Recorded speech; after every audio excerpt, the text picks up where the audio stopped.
Good afternoon, everybody.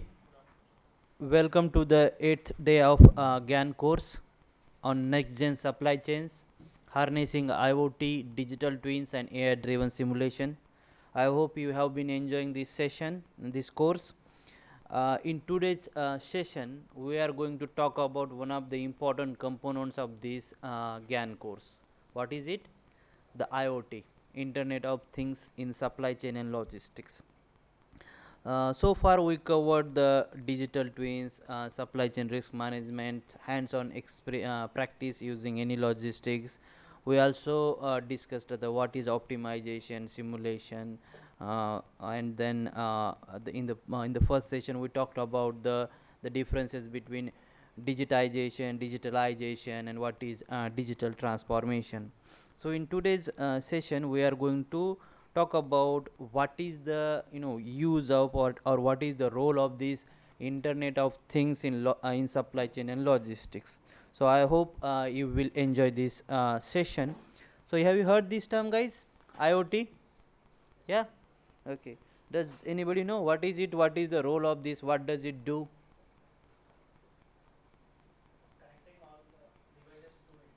Connecting. Okay. Yeah, that's correct. Internet of Things means whatever the physical devices are there, we try to connect, over the internet, and sorry, and then we, make some data-driven decisions, or we try to optimize the your processes using these Internet of Things devices. So these are the objectives of our today's session. At the end of session, you will be able to understand the role of IoT in modern supply chains. We will see a little bit background history of how in last 15 or 16 years, how the people were trying to track the products, goods movements from one point to another point. That we are going to see. Then we are going to talk about the key components of IoT architecture. What are the sensors normally used in supply chain and logistics management, and networks in supply chain management, and types of IoT sensors used in logistics. Basically, there are some types of this IoT Internet of Things as well. So we are going to see those types here as well. So before we start our today's session, I will show you couple of pictures on the screen, and you want to tell me what is the name of that IoT devices. So like some of you said that you know the IoT devices, you know the purpose of IoT devices. So I will show you couple of pictures here, and let me know what is the name of that IoT devices.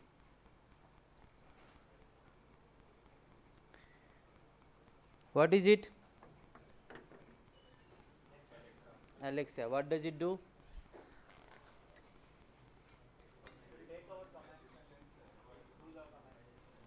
Use our voice commands, and then if I keep that Alexa here, can I use it here? If I got that Alexa here, if I give some command, does it work here? Sorry? Smart devices. What smart devices do we need here? What do you think? AC. Okay. What else? Fans. Projector. Okay. What else? Fans, lights, yeah, everything. Whatever the physical devices are there, if they are smart devices, you could say smart TV, smart your AC, smart bulb, smart fan. You can connect with the your Alexa, and then you can give Alexa, could you please turn on the lights? Could you please turn off the lights? Okay. So do you know exactly how does that work? It works when we give the command. How does it operate? How does it take that command, and how does it process it? Okay. Then, okay. So does it send signal somewhere, or does it locally manage the thing? What do you think? Sorry? Within the range. Okay. But do you think that is there any other important storage or any other things we need for that device. Yeah, Wi-Fi connection, all those things you are saying. But what do you think? Do you use the cloud computing in that one? Be careful what you are saying. Do you use the cloud computing in that not cloud computing, cloud for example, in the IoT, that Alexa, Amazon's Alexa, do you use it? Okay, I think yes, sir. Okay, what do you think? Do you use the Alexa? Sorry, no, I'm saying in that Alexa, do you use the cloud? Is there any purpose of cloud in that Alexa?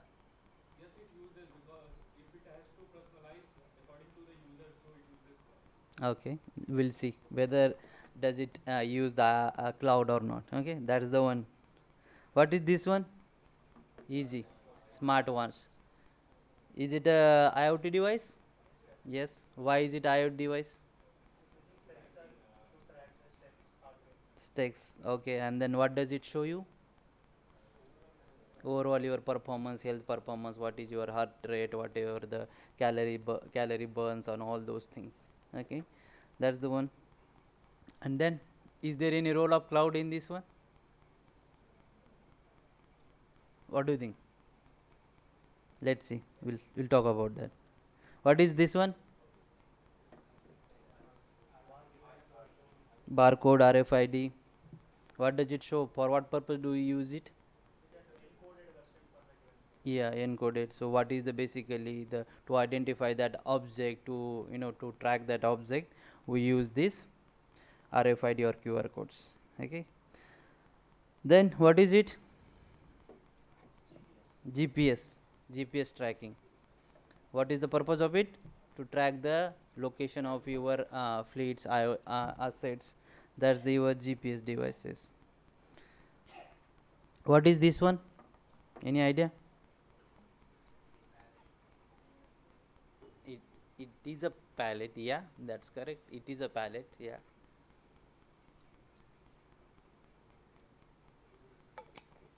What do you think? It is a pallet, but there is something in that pallet. Addition. Yeah, that's correct. Smart pallet. Why it is? Yeah. IoT. That's why it is called as smart pallet.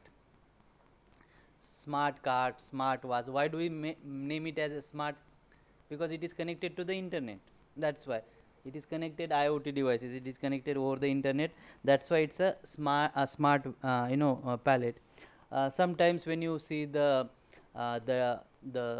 factory 4.0 or a smart factory, when you call it as, or smart distribution center, in those smart distribution centers, if you look at the shelves where you keep the products, they are smart shelves.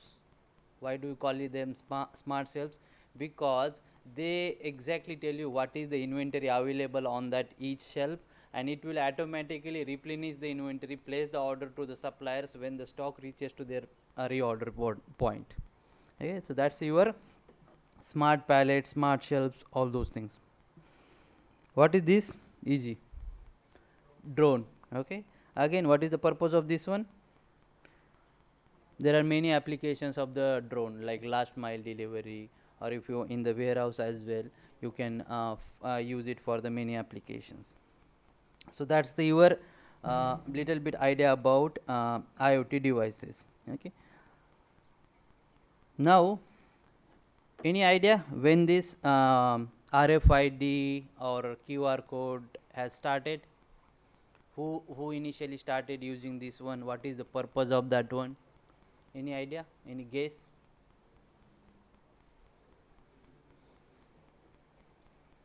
So first in 1980s, industry started using the RFID, radio frequency identification tags, to find out to identify the objects, different kinds of objects.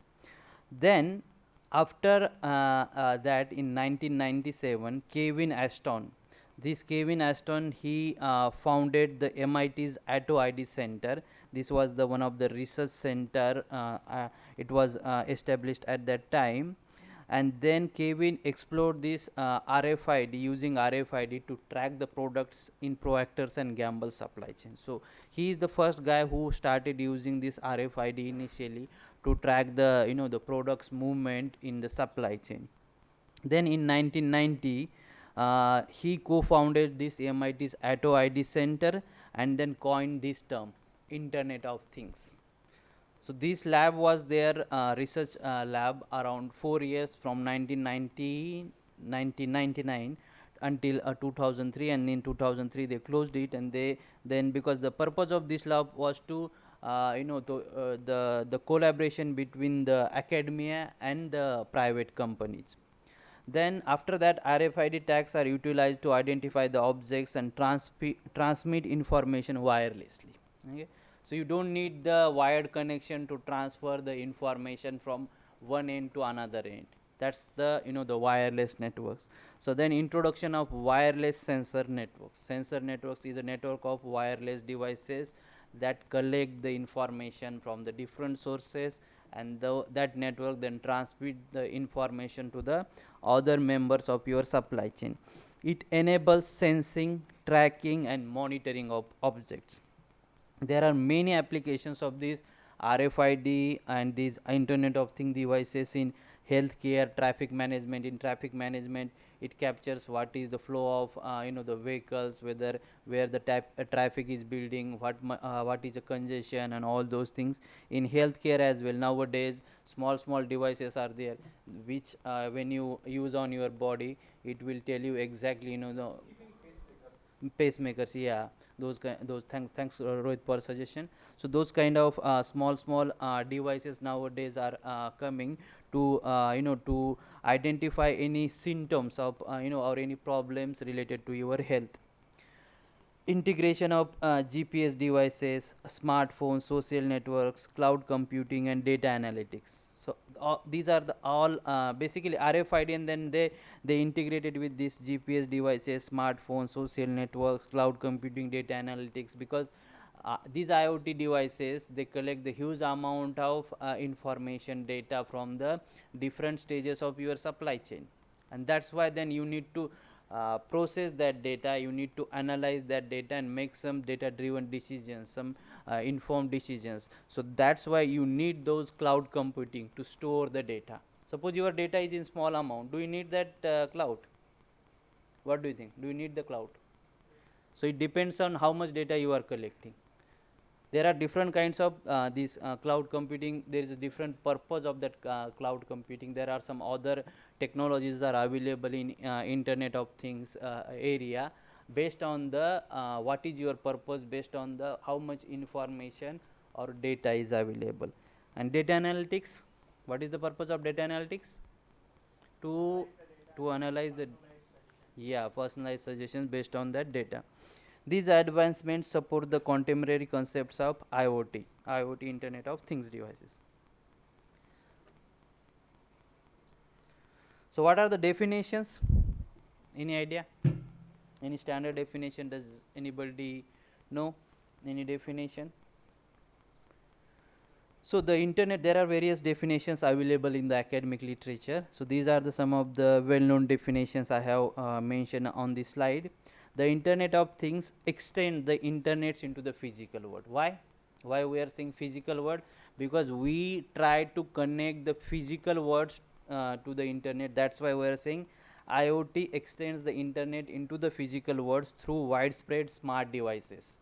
Your smart the AC, smart fans, smart tab, whatever those smart devices we are talking about, we try to connect those devices with the internet over this with the internet, with sensing, identification and communication capabilities, enabling new applications and services. So when you sense, when you collect the data, when you transmit that data, then you analyze that one and you make some decisions based on that processed data.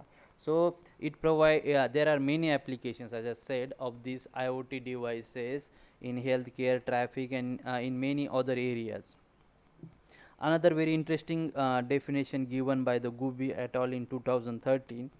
So what they mention, basically it refers to the connection of smart devices. Just now we talked about If we have the Alexa here, that Alexa will not work here. Why? Because we don't have any smart devices here. Okay, so that's why, so it is a connection of smart devices that sense. What it sense? Your commands. When you say, Alexa, could you please turn on the light, it will sense what you are saying, then collect that information. It takes your request, whatever the command you are trying to give to that Alexa, share data across platforms. Then, as I said, sometimes based on the type of data, amount of data, some platforms or some IoT devices, they manage the information locally. They don't need to share that information to the cloud. They manage that information locally, and they take their decisions based on the whatever the information available. But sometimes when data is huge, they cannot manage that information locally or decentralized in a manner. Then they need to send it, that information, to their whatever the cloud is there, and then they process that information there, and then it will execute your command. So share data across platforms through a unified system. It enables real-time insights and innovative applications using large-scale sensing, data analytics, and cloud computing. Okay, so they mainly focused on this large-scale, huge amount of big data. When, because as we know, supply chain consists of different members, starting from the supplier to the your customers, and there are many third party, fourth party logistics providers are there. So huge amount of data is generated, so you cannot manage that data locally. You need some cloud computing, cloud systems, where you can process this, analyze this huge amount of data, and find out some insights from that data. Another one given by this Zhu and other co-authors, IoT is a global network of physical and virtual objects with unique identities and smart interfaces, enabling seamless communication. Seamless communication between these physical, your smart devices, and the cloud, and then integration through a standard protocols. So there are some protocols as well. When you that platform, that system transfers the information or whatever the command it takes, so they follow some kind of protocols as well. So these are the some of the definitions of IoT. But if you look at the specific or this is the general definition, there is no role of any basically the supply chain or all those things. So if you go in depth, and you, when you try to find out the definition of IoT from supply chain perspective, so here is the that the definition of Internet of Things in supply chain, similar kind of things, but just from supply chain point of view. The Internet of Things is a network of physical objects that are digitally connected. Physical objects, but that are, I have shown you that palette. Okay, so that you can have here, you can have the normal palette, and you can have the smart palette. Okay, smart in the normal palette we don't have any IoT devices there that is connected to the internet, but in smart palette we have got the IoT devices to track the movements of that palette, how much load is there, all those things it will track, and then it will share that information to the cloud and other members involved in that supply chain. So in network of physical objects could be your fleets, assets, or in the manufacturing factory, like machines are there, forklift trucks, so many things are there. Then your trucks, vehicles, as I said, or in distribution center, some the shelves are there, or some other physical objects are there that are digitally connected to sense, monitor. So sense means it collects the information, from the surrounding, and then it monitors the performance as well. Why we are saying monitoring? Suppose you have got the normal traditional machine in your factory. When you use some or when you attach some IoT devices there, it will monitor the performance of that machine. It will tell you that at what speed that machine is running, what is the production of that machine, and when that machine may fail in the future. If you run that machine at that speed, it will do that analysis, and it will tell you the how much life left in that machine, so that you can do some predictive maintenance. So before the occurrence of any unexpected machine failure or machine breakdown, with the help of those devices you can do those preventive maintenance. Interact within a company, so these devices, they can interact with each other within your company, sometimes with between the company and its supply chain, enabling agility, visibility, tracking and information sharing. What is this agility, visibility? I think day before yesterday we talked about these strategies in supply chain risk management. What is agility and what is visibility?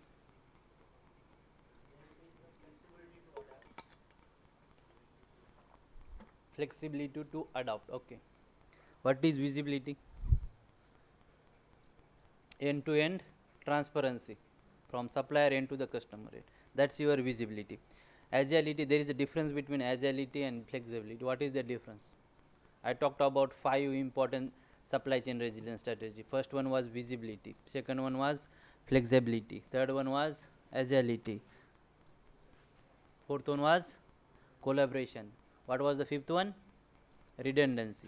And I clearly mentioned the difference between agility and the flexibility. If suppose your demand changes, demand goes up or down or something happen, how fast, sorry, how how when you can make the changes in your supply chain, that is your flexible network. When if you are making the changes in, if you can make the changes in your supply chain network, suppose one of the suppliers stops supplying you the products, you have got only limited suppliers, but still you are managing and running your business making the products, so that's your flexibility. Or you have some backup suppliers or something else, with the help of those resources you are managing that unexpected event. It means your network is flexible. What is agility? You are making the changes in your supply chain because of the unexpected event, but that change is very fast. That is called agility. If that change is not fast, it means that your supply chain is not agile. Got it? So flexibility means you are making the changes in your supply chain because of the whatever the unexpected events are there. So that means you can say that suppose you are supplying the products to the two markets, and demand from one market significantly decreased. Now what you can do? You reduce your production level. Why? Because there is no demand from one market. It means how fast you can reduce your production level. So that is your agility. Suppose you are reducing it, but if it is not that much fast, means your supply chain is flexible, but your supply chain is not agile. So that's your the agility, visibility, tracking and information sharing to facilitate timely planning and control and coordination of the supply chain process. So when again visibility means again sharing of timely and accurate information with the other members. What happened in the Nokia Ericsson case? That information was not passed very fast from the supplier Philips end to the Nokia and Ericsson end, but Nokia had taken the proactive approach. They went and they saw what happened exactly, and that's why they had taken some couple of options. But Ericsson's case, they didn't get any information, timely information from the Philips, and that's why they incurred that 400 million of loss. So that's why whenever you look at any supply chain, so when you say the transparency, visibility, it means that whatever the information, what is the stock level, what is the demand level, all that information which is not confidential. Again I am saying that sharing the information, you might say that okay, Danny is saying okay, sharing information, it doesn't mean that share all the information, whatever confidential information with the your supply chain member. Suppose I am a supplier, I am supplying the products, raw material, components, so 4-5 manufacturers. 4-5 manufacturers. So those 4-5 manufacturers, they might be competitors. Okay. So you cannot share the information from your one of the clients with the other members. Okay. So don't any member, they don't share the basically the confidential information, but whatever the information is available to enhance or to optimize your supply chain network, that kind of information we can very easily share with the other members. Suppose I am experiencing some problem as a supplier, so it's my job to inform my manufacturer so that they can take some proactive actions to manage their supply chain.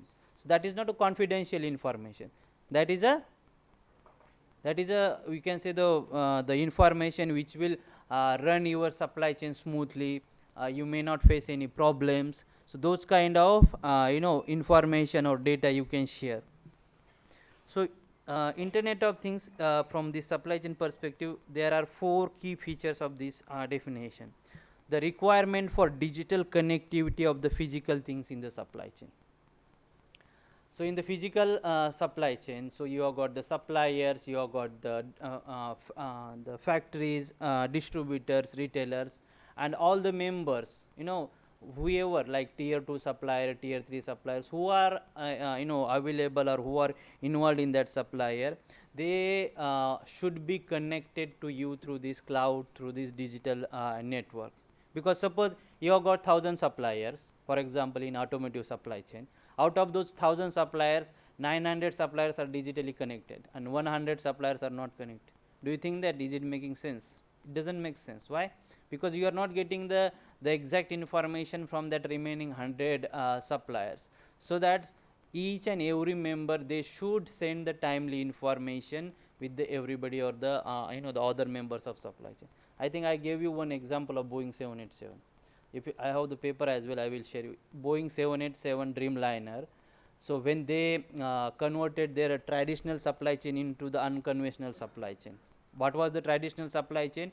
In traditional supply chain, they had thousands of suppliers supplying the each part and component to the Boeing. And what was the Boeing job? Boeing jobs was to collect those parts, component, and do this assembly of that aircraft. Do you know how much time do you need to make the one assembly of the aircraft?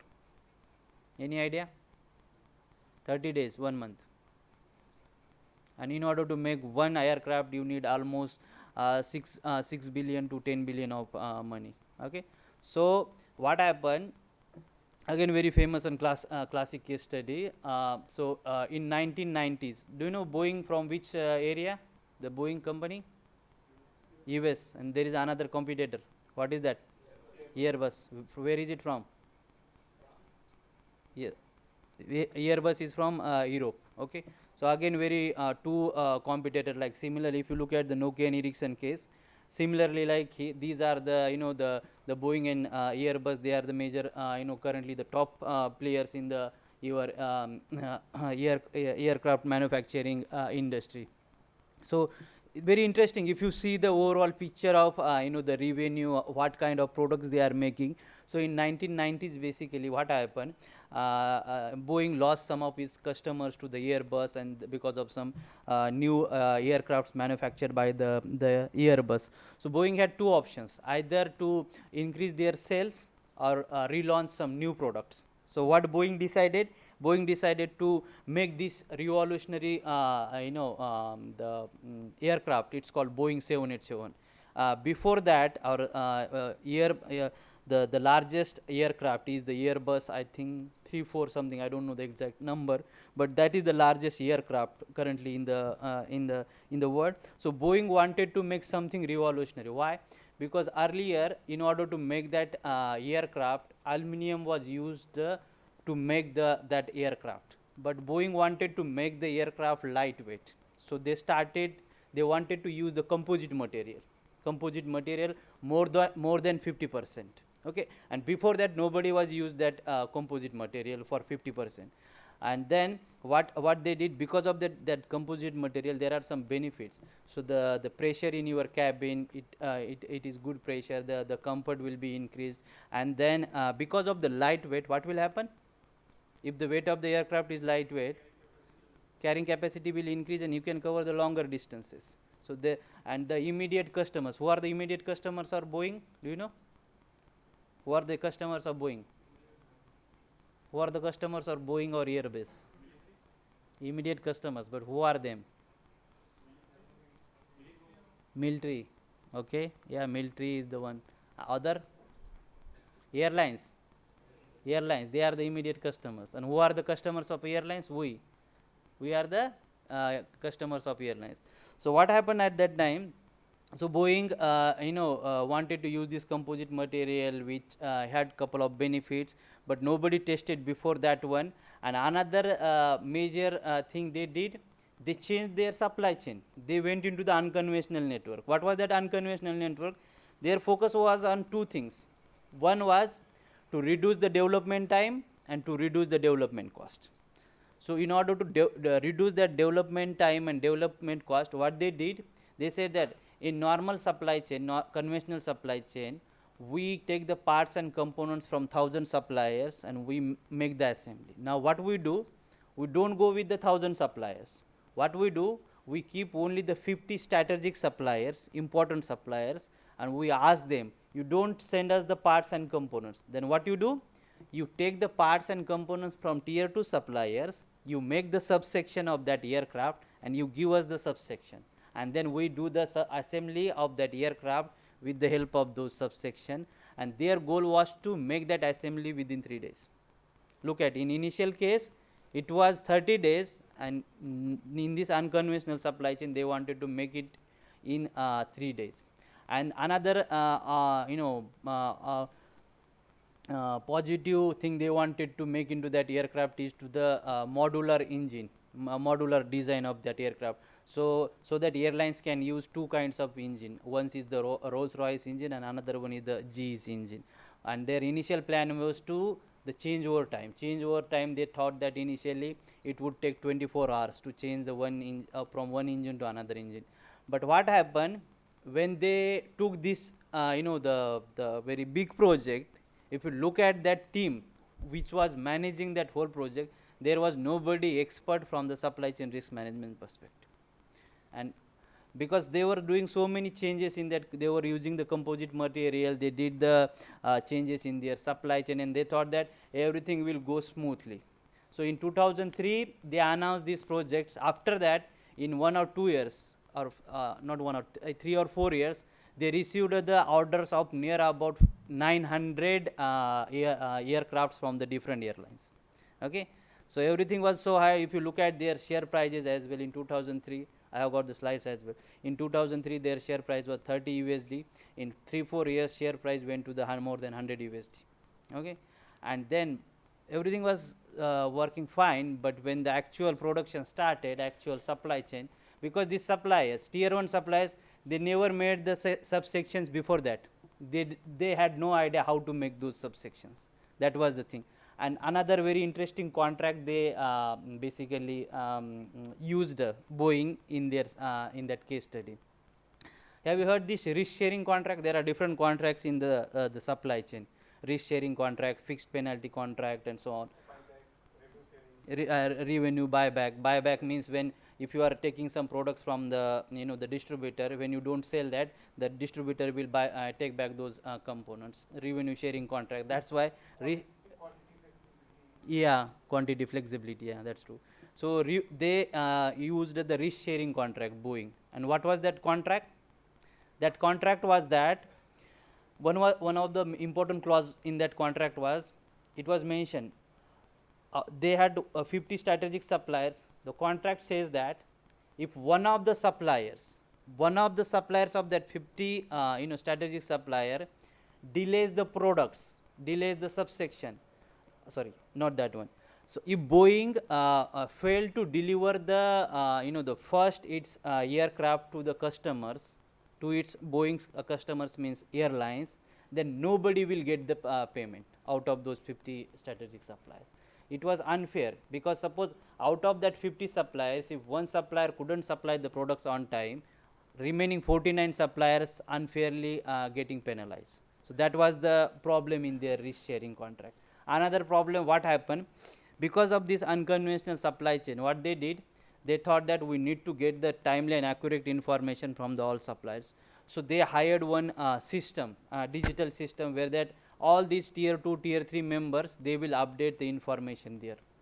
Nobody had the experience of doing this update of data and sharing everything before that one. So tier 2 suppliers, they are one of the tier 2 suppliers, they hired another third party to update the information, and Boeing was not aware of that the third party, whatever the digital tool they use, so that Boeing didn't get the information about from their suppliers what was going.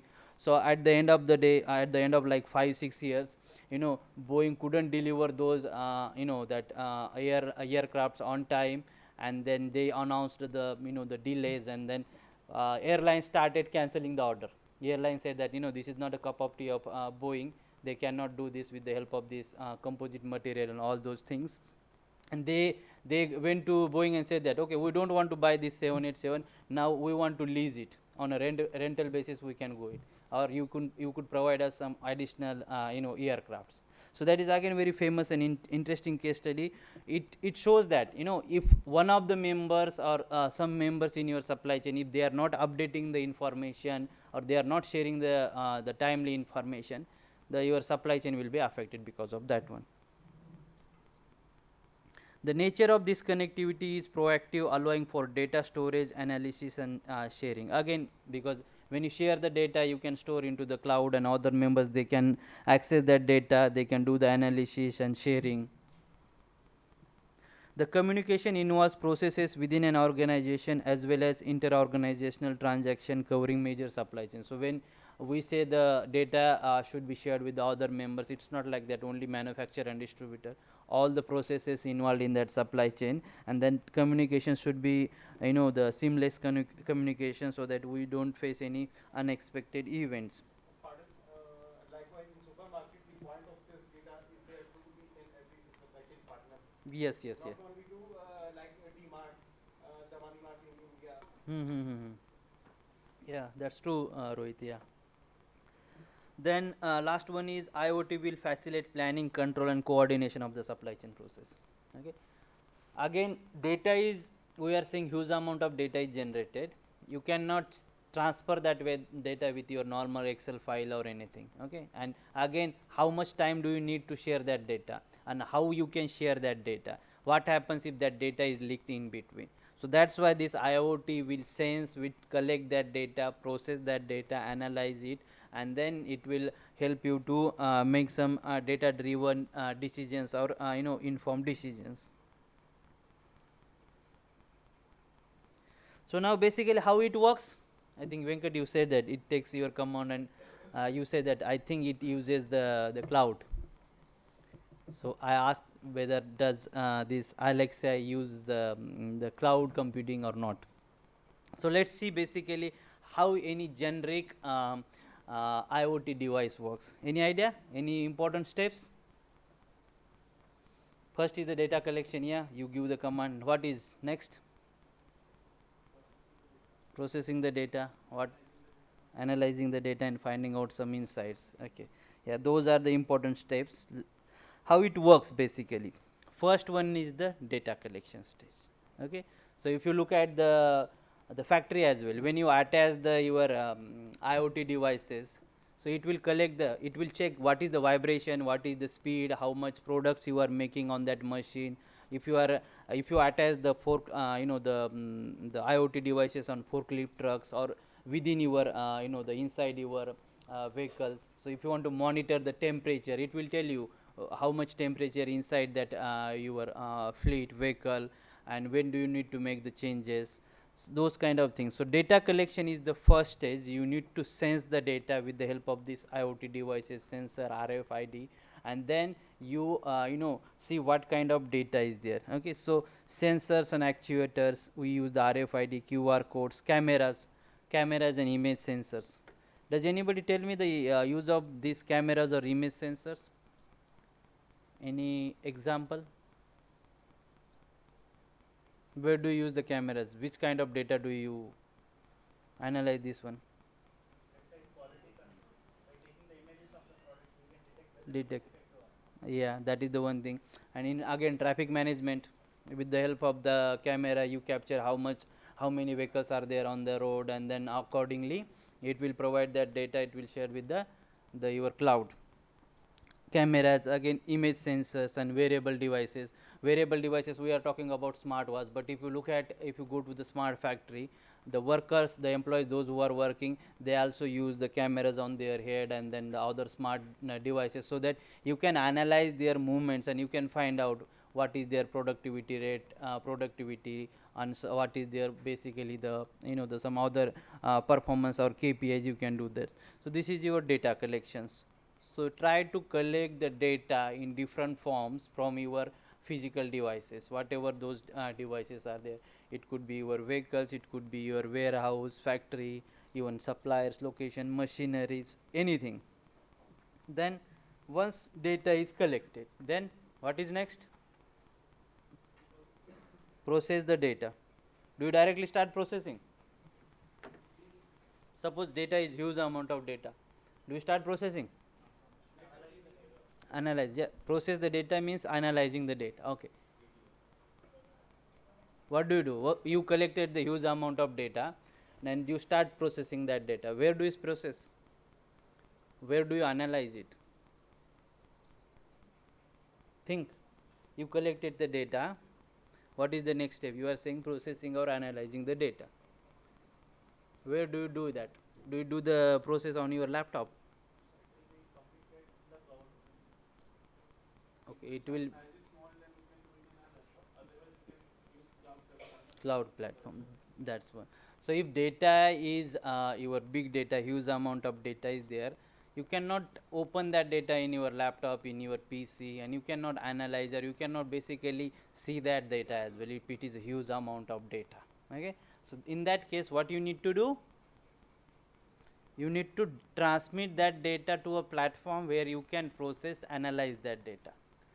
So second stage is data transmission. Once you collect that data, you transfer that data to your cloud, and there are different cloud providers are there, and then you keep your data there, and you the next stage you do the analysis, whatever the you want to do, that is the one.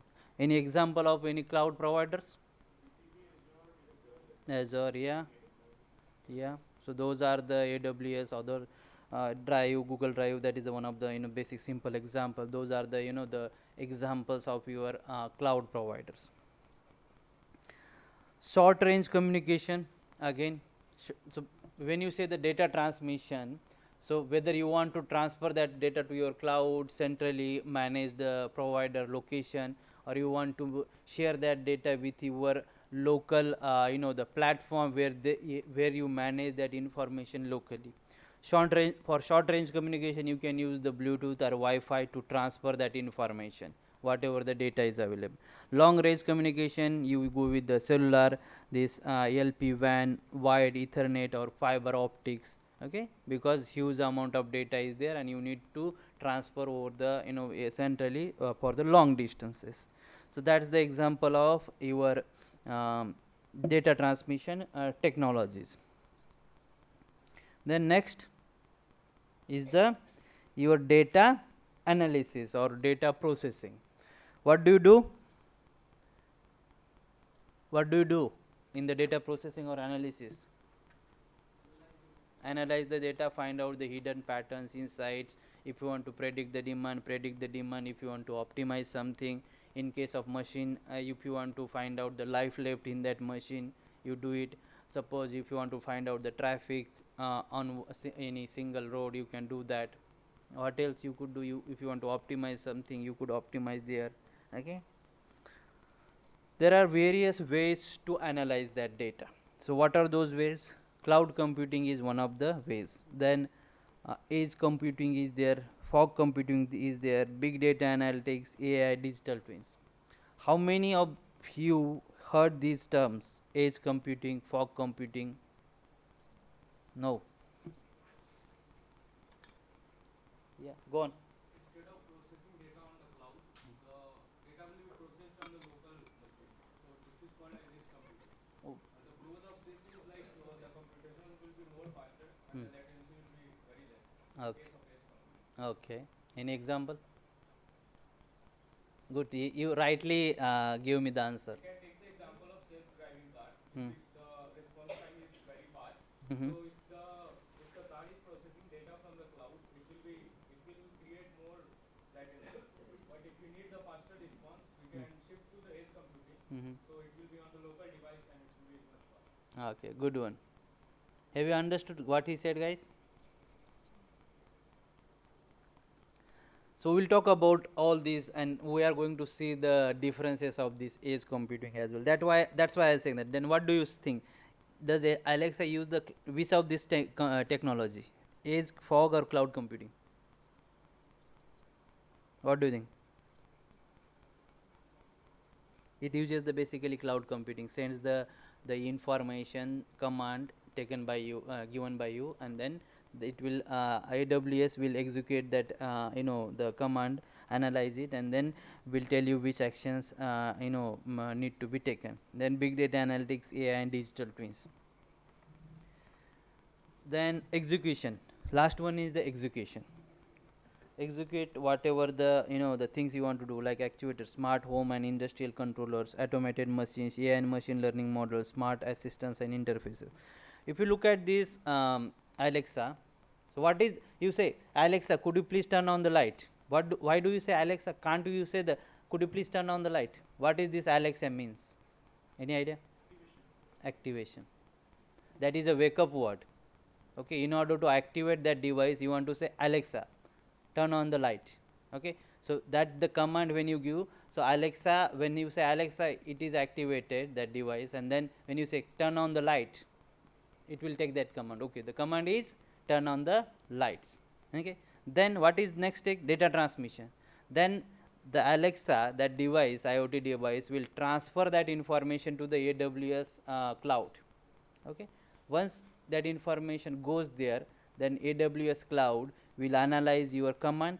Okay, do the analysis, cloud computing, and then it will tell the Alexa, or it will execute the the basically that command given by you, turning on the light. Then Alexa will say that turning the lights on, and then basically at that time it will connect that the cloud server, it will connect to that smart device, whatever smart bulb you are saying, it will connect to that one, and then your lights will be turned on at that time. So this is the whole process of any IoT devices working. Whatever the command you give, that is the way they collect the information, they collect the data. Once that data is collected, based on the which platform it is using, how much data is available, whether it is a small amount of data, huge amount of data, it will decide whether they want to share that data to the cloud, or they want to manage it locally. So there are some benefits as well, as he mentioned, latency. When you transfer the data to the cloud, what happens? Distance, basically there are chances of delay in sharing that information with the your cloud. If the connectivity is not good, your data will not be shared with the cloud on time, there might be some delay. Similarly, when the data is analyzed there, and when the cloud starts executing your order, there might be delay again, some kind of delay. So for those kind of things, if you want to take some immediate action, okay, then you cannot there is no need to share that data from your devices, whatever devices you are connected to the cloud. Why? Because you may face some delay when transferring that data, when getting the the actions recommended by the your whatever the platform provider is there. And that's why, if you look at the driverless car, I will show you the video as well. So in the driverless car, they don't use the cloud computing. Why?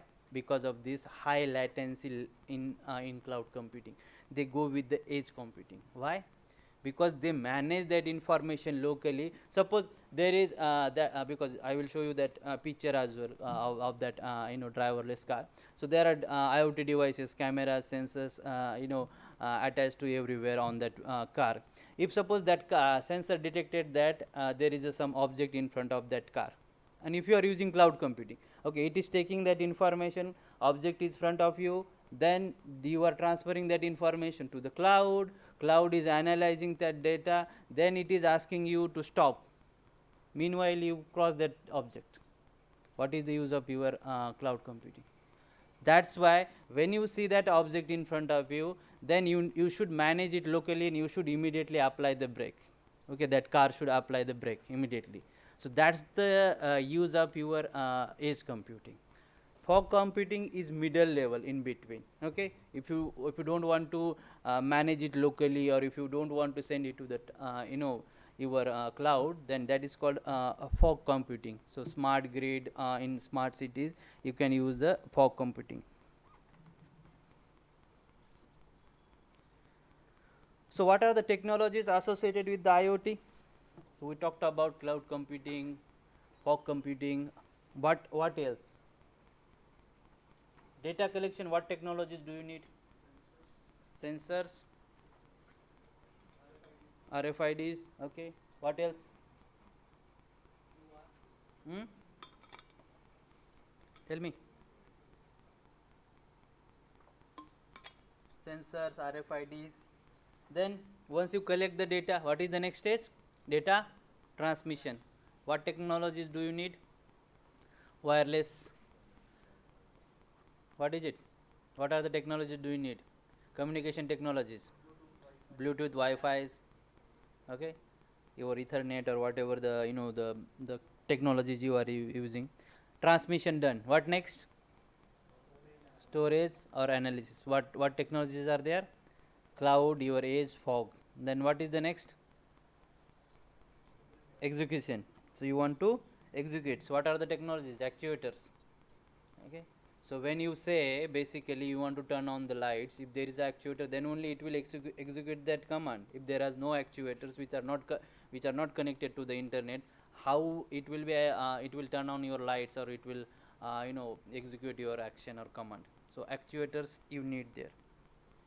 RFID, then RFID, CMS, barcode, smartphone you need, then wireless sensor network, cloud computing, then internet, 3G, 4G, Wi-Fi, transmission technologies you need, location based service, again collecting the information, near field communication, social networks. So these are the some of the technologies needed for the your IoT devices, for your IoT, Internet of Things technologies. Sensors. First thing is we need the sensors to collect the data. So you can see some examples of sensors here. Accelerometer, if you want to find out the speed, accelerate of your vehicle or any fleet. Then battery sensors, camera. So it is not one kind of data we collect from the your supply chain. Different kinds of data is needed, and for these different kinds of data you need the different sensors. Temperature related. Suppose you are transferring the perishable products and you want to know more, you want to find out what is the temperature inside your vehicle, so you need the temperatures sensor, humidity sensor, pressure sensors, moisture sensors, so many pyrometer, temperature, weight sensors. So these are some of the examples of the sensors that you could use for the IoT applications in supply chain management. So it again varies from your the supply chain type. If you are into the food supply chain, so you may need specific kinds of the products or the sensors. If you are into the some your automotive supply chain or fashion supply chain, so you need some different kinds of sensors. So types of IoTs, do you know? There are types of IoTs as well. So what are those types of IoTs? So broadly there are three different types of IoTs. What are those IoT types? Consumer Internet of Things. What does it mean? Its name suggests that. Consumer Internet of Things, designed for personal use, enhancing everyday convenience and personal well-being. That's consumer. Focus is on consumer. IoT devices used to improve the convenience, well-being of the people. That's why it is called consumer Internet of Things. For example, your smartwatch. Why do you use the smartwatch? Monitoring. You want to monitor your health. You want to know more when my heartbeats gets increased, what is my your sugar level, oxygen level, all those things. I don't want to face any unexpected problems. That's why we use the smartwatch. Then your smart home. What are the examples of some kind of IoT devices in smart home? Alexa is one. Your AC, smart AC, smart bulbs, maintaining room temperature. Yeah. Any other? Smart your TV, everything nowadays. If you look at, I will show you one picture as well. In fact, from now you can get the smart curtain as well. You don't need to go and ask you just say, Alexa, could you please open the curtains? Alexa will open the curtains. Okay, that much advanced technologies are there. Everything starting, you might know the Apple Ring camera as well. If somebody comes to your door, you can answer the the door from here. Yes, So those are the basically things, you can say for the consumer related things. Okay, design for personal use, enhancing the the well-being, everyday convenience. And what is the data type here? Do you collect the huge amount of data like your supply chain? No, small volume of data. Suppose you are taking the example of smartwatch. What is your steps? How much steps you are taking? What is your heart rate, or what you are doing, what kind of activity you are doing. So on that basis it collects that small volume of data, and then you don't need to send that small volume of data to the cloud. Why? You can locally manage that data on your whatever device is there. If huge amount of data is there, then only you need the cloud computing. For this small amount of data, you don't need to go to the cloud and ask, can you process this one, and then again that latency problem will be there. Okay, so you don't want to do that one. So that's the your consumer internet of things. Next one is the commercial internet of things. Now personal use is done. Obviously what is next? Expand it. Go to the IoT application in commercial settings like office buildings, hotels, retail shop, hospitals, aiming to improve the performance, operational efficiency and customer experience. Connected devices in retail and healthcare applications. As I said, if you have got the one big warehouse, and in that big warehouse smart pallet is one example.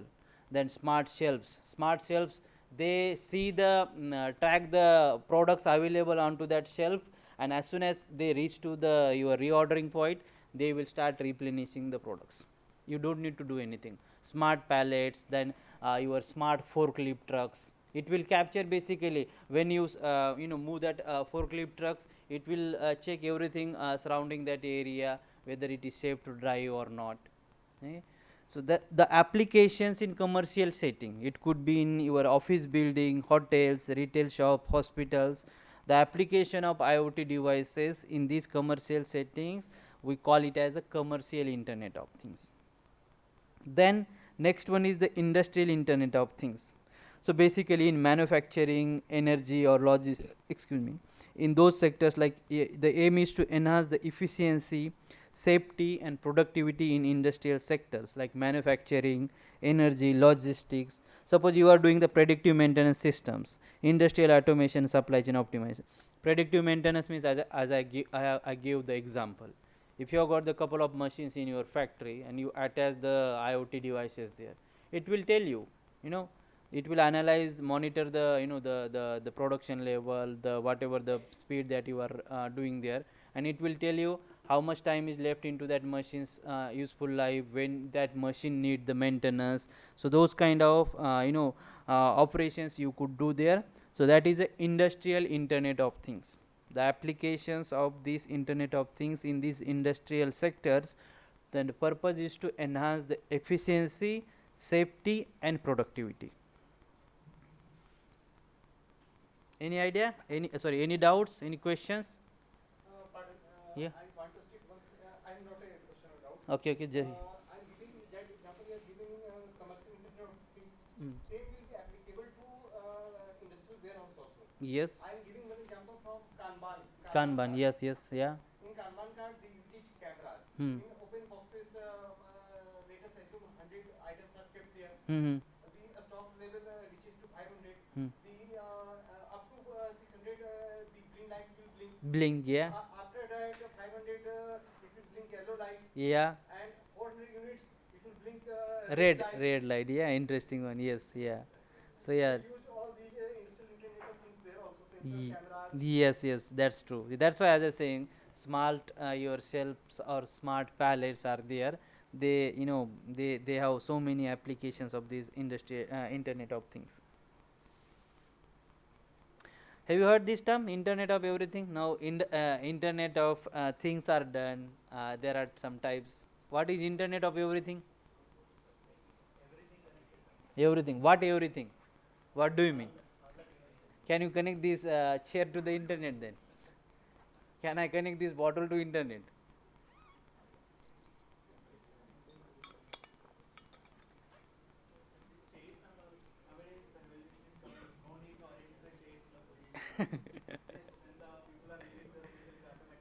Adjusted. Yes, yes. So Internet of everything is the next level of internet of things, I would say. IoT is the internet of everything is the network connection of people, process, data and things. So basically how the data is generated from people and things. Okay, so the workers, the people, those who are working, and the things like your physical devices, data is generated from these two basically sources, people and things.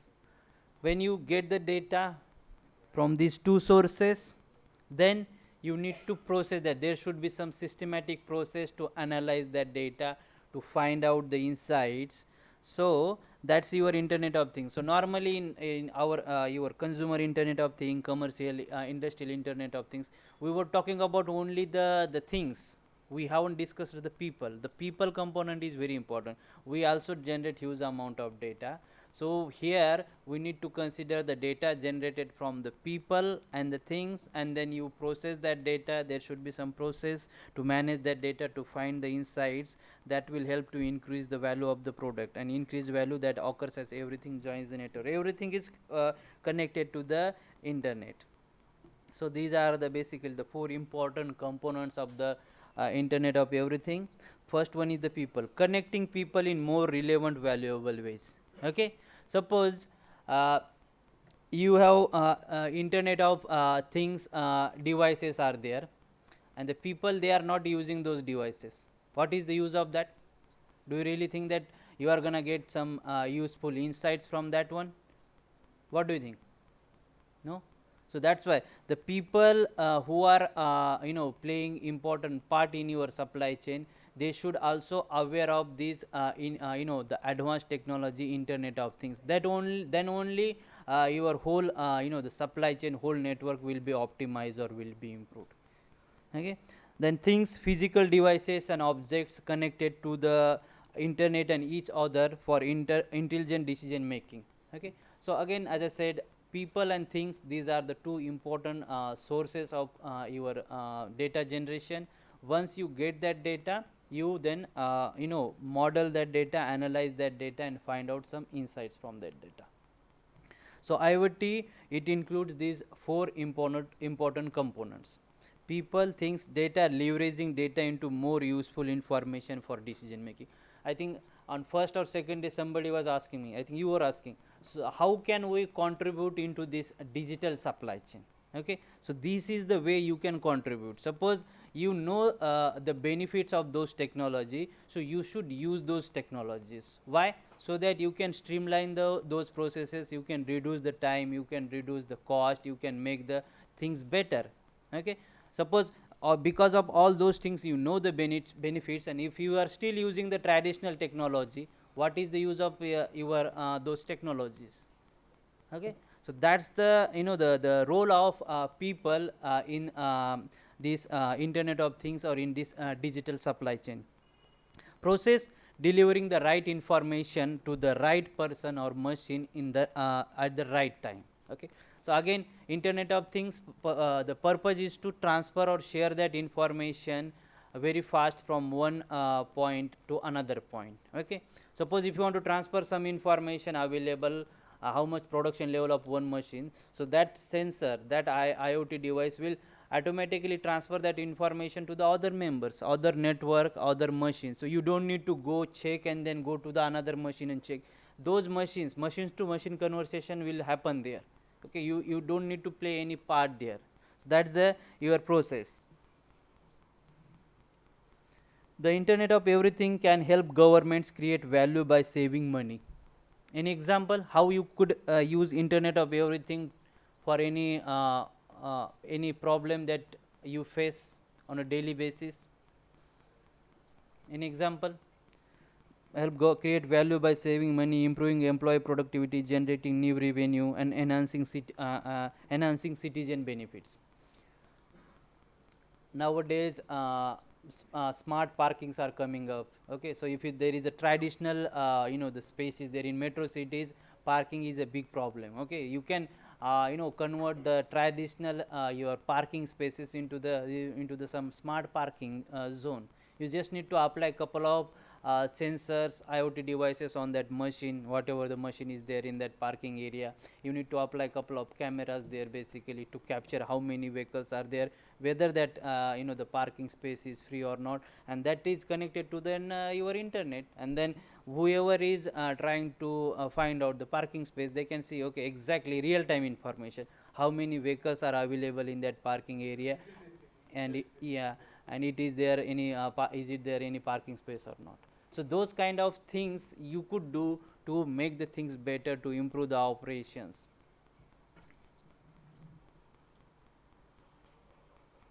A smart tracking system also can reduce the accidental occurrences. Accident, yes. We are talking about overall safety. Yes, accidental occurrences you can avoid because of this smart tracking. People, as I said, will connect to the internet in more valuable ways beyond traditional devices, PCs, smartphones. Future possibilities, solvable pills that monitor health and send data to doctors. I don't know whether you are aware or not. I think when ChatGPT initially started, you can search on Google as well. There was news from US.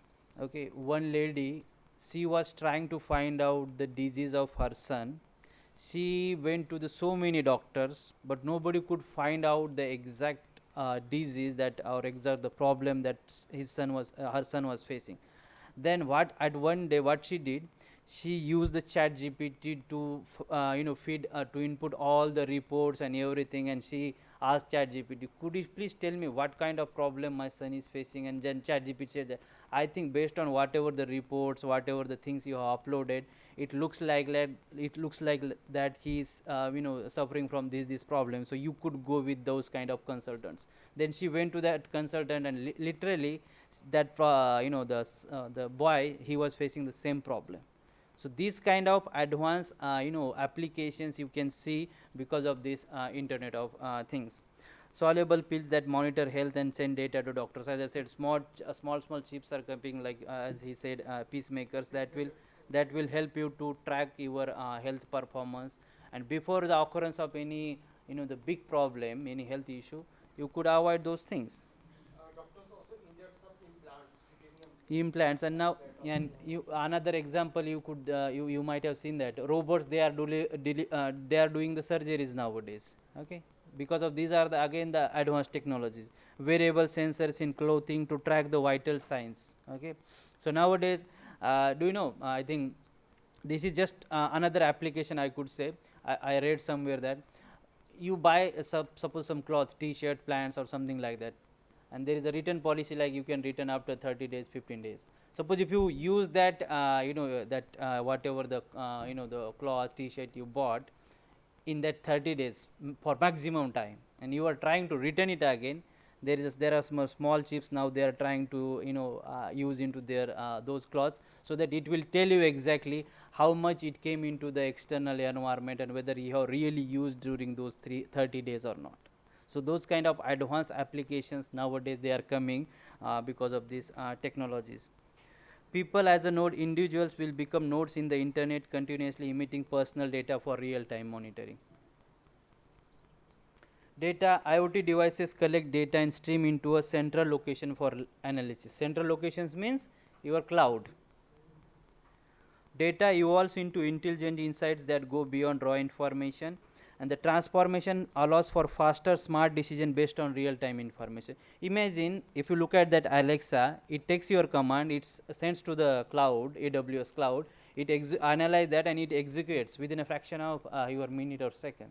So you can see how fast that information is going from one node to another node, and then from that node to the cloud, and then again they are executing the action because of all these the communication technologies, 5G, 4G and all those things.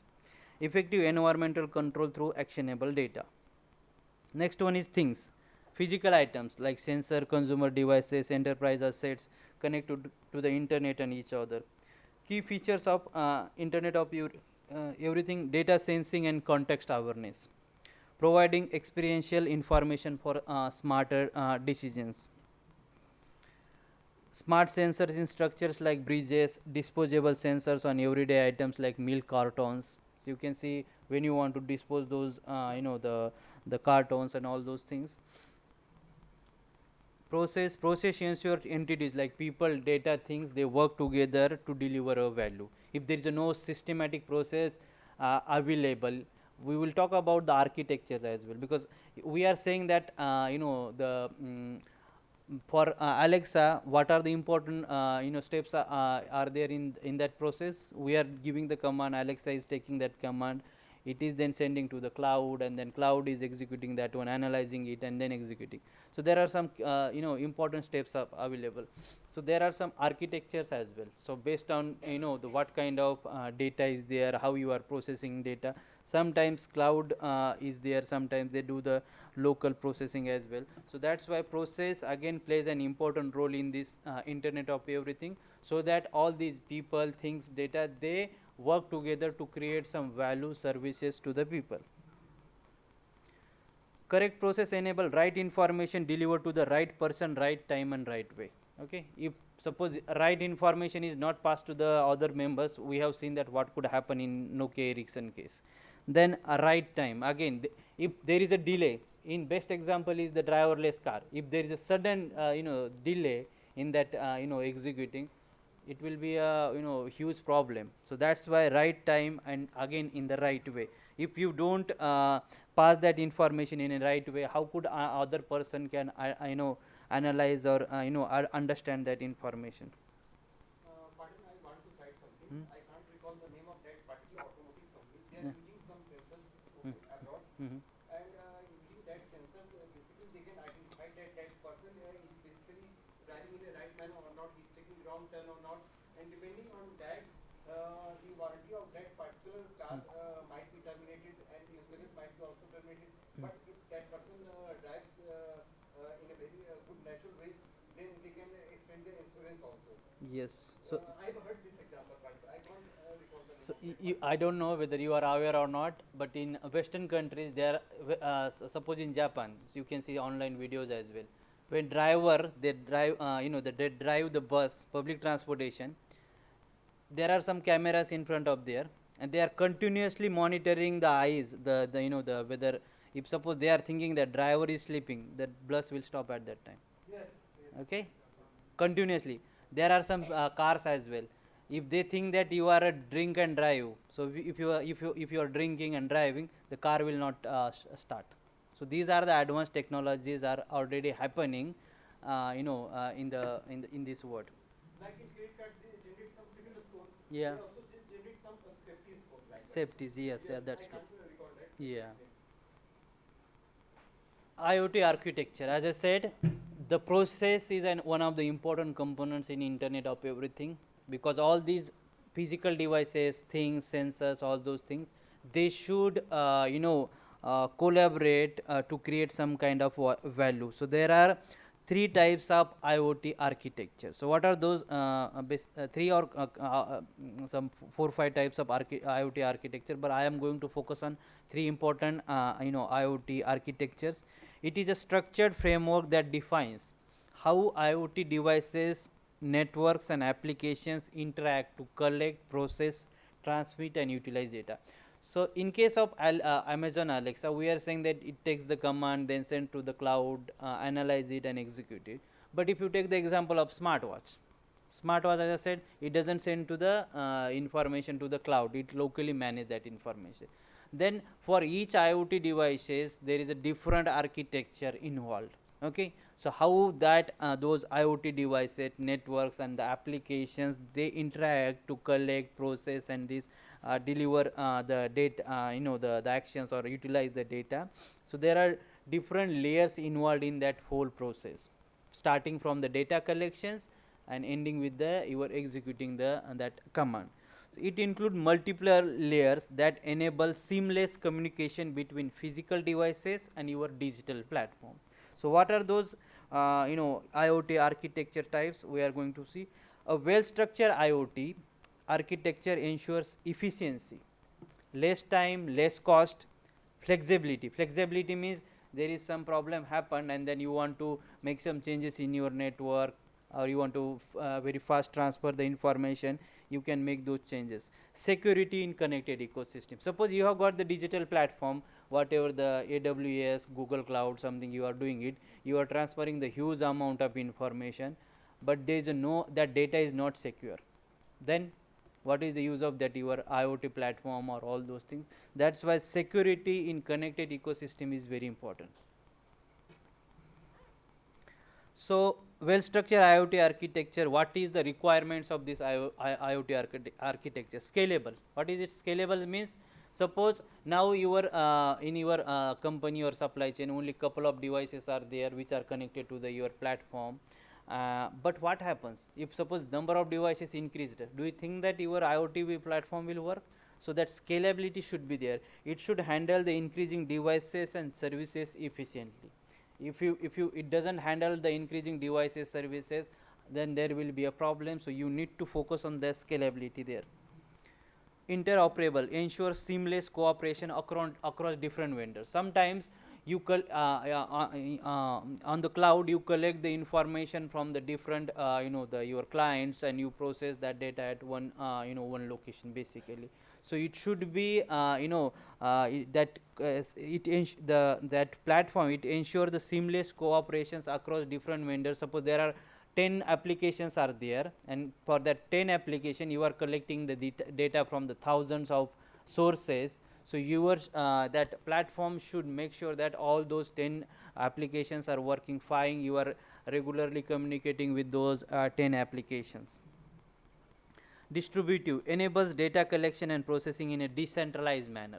Cloud computing means it is a centralized, you are keeping the data in a centralized way, centralized location. But sometimes if you look at the smartwatch or the driverless car, you need that decentralized manner as well. Resource efficient, operates with minimal computing power. Okay, suppose you need the more computing power to analyze that data, it means you need more time, you need more cost to manage that one. That's why it should be resource efficient as well. Secure, again, prevents unauthorized access and ensure the data protection. If your data is leaked, there is no use of your IoT and all those things, because you collect all that huge amount of data. It could be from supplier end, distributor end, or demand side, and if that data is leaked, then it will be very problematic for your IoT platform. So common IoT architectures. So you can see here 3 examples. First one is the 3-layer architecture. Second one is the your SOA based architecture, middleware based architecture. Okay. So what is this 3-layer architecture? We will talk about that one first. Okay. So your first layer, perception layer. What is that perception layer? Any idea? No. Perception layer means your physical layer, where you collect the data, sense the data, and collect the data from the physical devices. That's your perception. What is network layer? Network, connecting. Again you connect that data, transmit that data to the cloud. Network layer. Okay, network technologies. Then application layer. Then after that, cloud, whatever the provider is there, it analyze, process the data, and it provides some insight in the form of application. Okay, different applications are there. It could be some application you are in your smartphones or somewhere else. Okay, so then that is your application layer. Perception layer, physical layer, that includes sensors, actuator, and connected objects. It collects the information. It collects the real world data. It could be temperature related, motion, RFID tags, location, all those things. Once you collect the data, data is collected, the network layer handles data transmission between devices and the systems, your IoT systems and the devices. So it handles that data, uses various communication technologies like Wi-Fi, 5G, Bluetooth, LoRa, and so on. Application layer, once the cloud is cloud analyze that data, process that data, then it provide the application layer means software layer, where IoT services are implemented, provides user interaction, data visualization, and automation. So as I said, what kind of application you have in your smartphone or in your smartwatch or smart card, then you can see the the some dashboard or whatever the the command you have given. On that basis you can see the the basically the visualization in your application. So that's your 3-layer architecture. Then you have got this SOA based architecture. So what is that? Service oriented architecture, SOA. So we are going to see now. So what is the difference here compared with the previous 3-layer architecture? Service layer. What is service level layer? Sorry, any guess? You are collecting the data. Network, you are handling the data between devices and system. Application, you are providing some dashboards there. So service level, it comes between your application and the network layer. Processing of information. Okay, yeah, that's correct. When you are getting the collecting the data and you are transferring, service level, it will see what information is important there, what is not, that collected data. It will analyze basically the data, and it will tell that what is the useful information data here before passing to the your cloud, or before passing to the your application layer. Okay, trying to filter out some unnecessary or unuseful data or information there. A component based model connecting different functional units through interfaces and protocols, it enables reusability of software and hardware components. So service oriented architecture extend the traditional layer, as I said, perception network, by adding a service layer between the network and application layers. So key function of this service layer: first one is the service discovery, identifies the service request. So you ask Alexa, turn on the lights. Okay, you ask Alexa, turn on the lights. Alexa take that command, it gives to the cloud. Okay, before going to the cloud, there are many service requests are there. So it will identify which request you have asked them. Did you ask to turn on the light? Did you ask to turn on the AC? Did you ask them to turn on the your smart TV? What you have asked? So service discovery, it identifies the service request. Then service composition, integrate services for efficient response. So they have got different kinds of the service requests. So based on our command, it will integrate the services for efficient response. Service management manages trust mechanisms for the requests. And the last one is service interfaces. It supports the interactions among the different kinds of services your application will provide. So these are the 4 applications. So service discovery, to find out, to identify the service requested by your user. Then service composition, composite, the prepare that service, integrate services for efficient response. Service management and service interfaces. The service layer enhances IoT architecture by offering flexible service coordination and management. Okay, so sometimes we don't need to transfer all the collected information directly to the cloud. We try to find out what kind of service is required, how you are going to select that service. So for that purpose, this service layer, it offers that flexibility of service coordination and management. Again, you can see all those 4 networks here, layers. Sensing layer, you can see data sensing and acquisition protocols. So you sense the data with the RFID tags, intelligent sensors, RFID. Then network layer, so you transfer that over the network. WLAN is their internet wireless sensor network.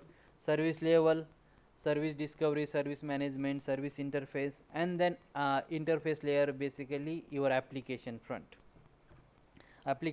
end, contract interface, and application API.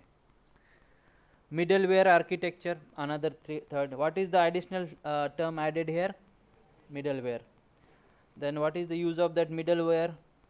Act as a bridge between applications, data, and users. So middleware, it is now updated from between the network layer, when you transfer that data to the clouds, and the application layer. Again, it acts as a bridge between applications, data, and users. It ensures scalability, interoperability, and reliability of the IoT. Scalability, as I said, your IoT platform should handle the the increasing number of devices and applications. So middleware, it helps to for that scalability, interoperability and reliability. It aggregates and filters data from different devices. Suppose you have got thousands of the trucks in your company, and thousands of IoT devices are there. Some small trucks are there, large trucks are there, delivery vans are there. Huge amount of data is coming from each vehicle and in different formats. So it helps to aggregate and filters data from the different devices. Performs the information discovery, again provides the access control to devices for applications. Which devices you need to provide the access for that application you can do. Advantages: supports the multiple application operating system and platforms. Again, it is more toward that application front end or application side. When you want different kinds of applications, you want for the different operating system or platforms, it supports these applications. Enable distributed computing across heterogeneous networks. Promotes interoperability through standard protocols and interfaces, and then simplifies integration of legacy technologies with new IoT solutions. Middleware simplifies IoT application development and prompts smooth integration and standardization. As I said, it helps you to create those different kind of applications, operating systems and platforms, so that you could find out some insights based on the collected data. Then some of the other technology, RFID. Do you know the types of RFID? There are types of RFIDs as well. Does anybody know? Low frequency, high frequency. Okay. Purpose of RFID is to identify, track and transmit the information from one member to another member, or one entity to another entity. There are 5 main classes of RFID tags. Passive one, only passive tags with read and write memory. It doesn't interact with the other members. Passive adds security functionalities, additional functionalities. Third one is the battery powered, may include sensors. So there are some sensors you could add there in the semi passive one. Active, battery operated, can communicate with the similar tags, other tags, RFID tags. Those RFID will active RFID communicates. Active, can activate other tags and connects directly to backend networks. What is the purpose of this can activate other tags? What do you mean? Active, can activate other tags and connects directly to backend networks. So basically there is a one RFID tag active. So with the help of that tag, if whatever the data it is collecting, because of that you are taking the, or you want to activate the another tag, then you can do that here. Okay. Rohit, is tea there outside? Okay, 5 minutes. Okay, 5-15 minutes or now? But now, or you are saying? Okay, so Venkat, do you want to continue? Can you say if tea is there or not? He is there. Then we can take the break, because it's, yeah, because it's already 1.5 hours. So we'll take 10 minutes break and then we will continue again. Meanwhile, think the some applications of this RFID in that 10 minutes break, and then come up with some applications and tell me where you can use this RFID. Like one example, Alexa, I have given. Give me some another examples from your day-to-day life, smartwatch or whatever other IoT devices you are using, or have you seen those kind of IoT devices in any company? Okay.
Okay, we'll continue. Welcome back, students, and then we are going to continue our discussion on IoT technologies. We talked about the RFID. The purpose of RFID is to enable efficient and secure identification and tracking of objects across various applications. Suppose if you don't track the, where are your products, where are your trucks in your supply chain, so you cannot take the, the data driven decisions, or you cannot plan things accordingly.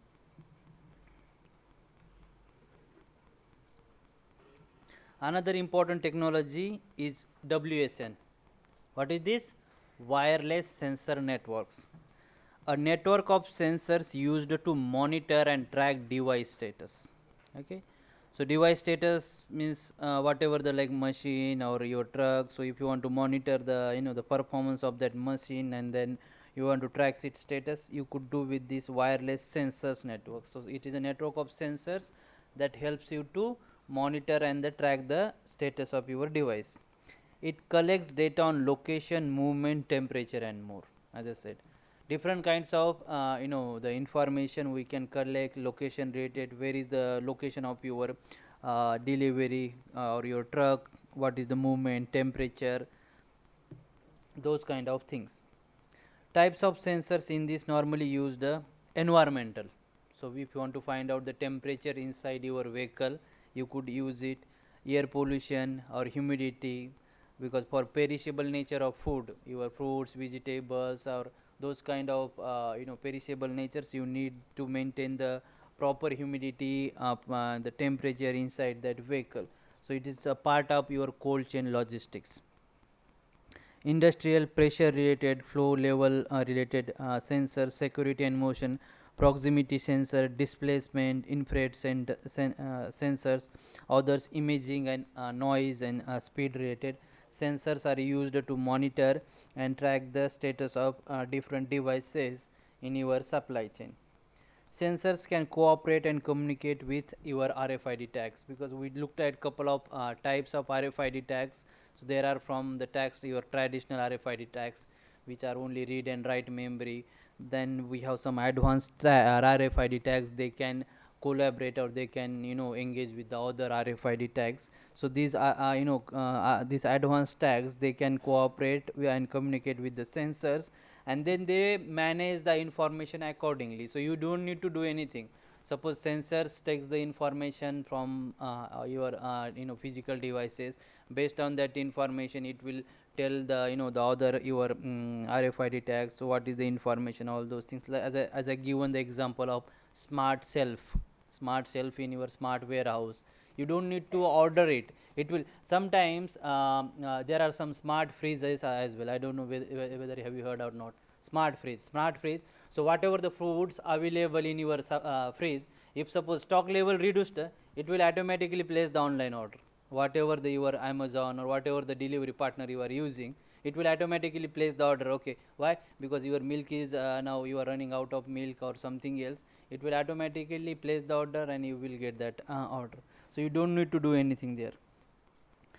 WSN play a key role in real-time monitoring and smart decision making in IoT application. Real-time monitoring, again, exact stock level, exact demand, and then sharing of that timely and accurate information with the other members of your supply chain. Then cloud computing. So what what is the purpose of this cloud computing? So basically data collection, data transmission, and then third stage is data analysis, processing, analyzing. So cloud computing. So when you collect the data, you store, you manage on a cloud platform. There are different cloud service providers are there, for example AWS. So cloud computing provides on demand access to computing resources over the internet. Excuse me. For example Netflix, YouTube, these are the parts of your cloud computing. So on demand services, they provide huge amount of data they manage. It offers services like infrastructure as a service, platform as a service, software as a service. So based on the companies required, they provide the different options. So whether like sometimes software as a service, so you can rent the, use the service software. You don't need to buy that software, or if you want to use their platform to do some data analysis, analytics related processes, so you can use their platform as well, sometimes their infrastructure as a service. Some of the key features of cloud computing: centralized data processing in remote sensors. They don't store the data locally. Alexa, all these IoT devices, they collect the data, they store somewhere in a remote location, means cloud, and then scalable and cost effective. Scalable means that cloud can handle multiple devices, multiple applications. That is scalable and cost effective as well. So as per your requirement, pay as you go means how much you want to use that service. On that basis you can, they will charge you. Provides high computing power and storage, so huge amount of data you can store there, and then they have got huge computing power as well. Used globally for applications like AI, storage and business software.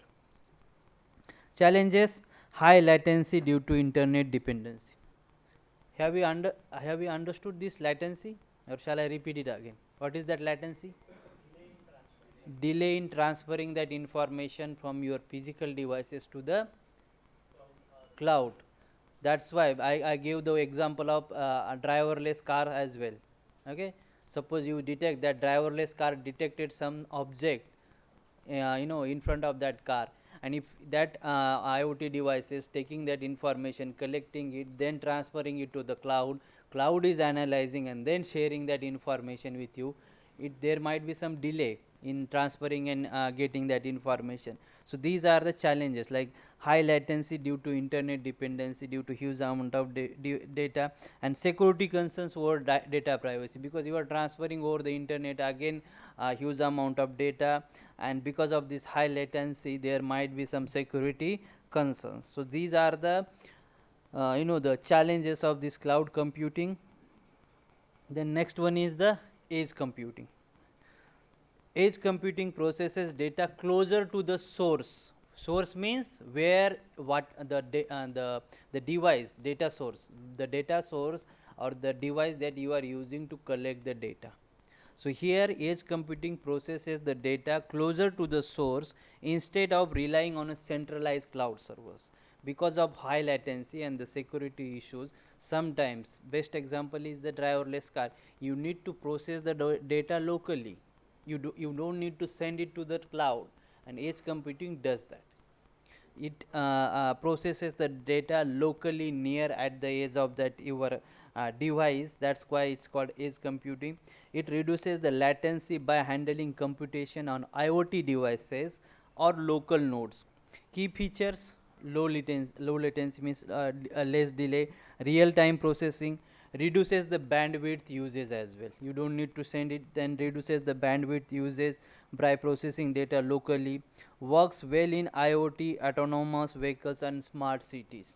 So that these are the some of the applications of your IoT devices. Challenges: limited computing power compared to cloud. Why? Limited power. Edge computing cannot handle the huge amount of data, because cloud, it can manage the huge amount of data. Security risk due to central decentralized nature. You have got multiple IoT devices, and each IoT device is managing the information locally. So there is a problem with that one, security risk as well. Somebody can do the attack on that your locally manage the platform as well. So that kind of security risk are there. So these are the two important challenges: lower sorry, limited computing power and security risk. Because when you store the data centrally on a cloud, there is a low risk of any data breaches or low risk of the the security risk when you store at the your cloud. But when you do this edge computing, decentralized nature, there is a risk of security. Fog computing, middle layer. Now you have got the cloud computing, now you have got the edge computing.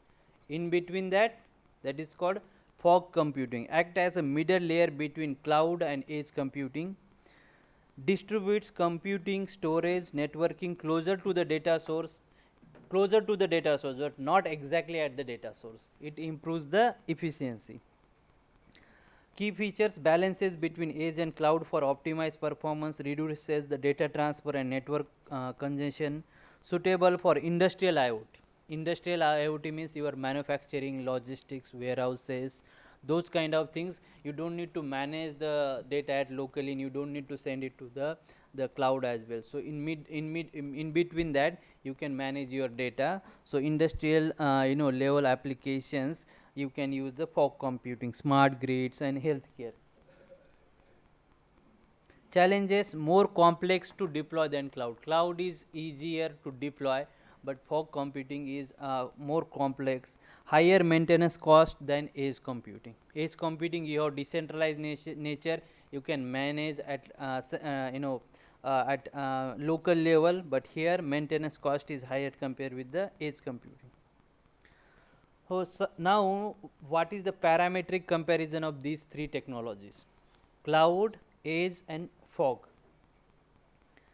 So this is the parametric comparison. So first one is the architecture. Cloud computing, centralized architecture. Alexa takes your command, sends that command to the cloud. Cloud analyze, process that command, and then execute the whatever the command you have given. Centralized nature. Fog computing, edge computing, distributed nature. Distributed means driverless car, autonomous car, whatever the information, or your smartwatch. Okay, so locally they manage that information, process that information, they don't send it to the cloud. Data processing in cloud computing through internet, fog computing at fognet, edge computing near the source. Communication, cloud computing from long distance. Okay, from long distance, like whatever data we are taking here in Alexa, you transfer it to the cloud.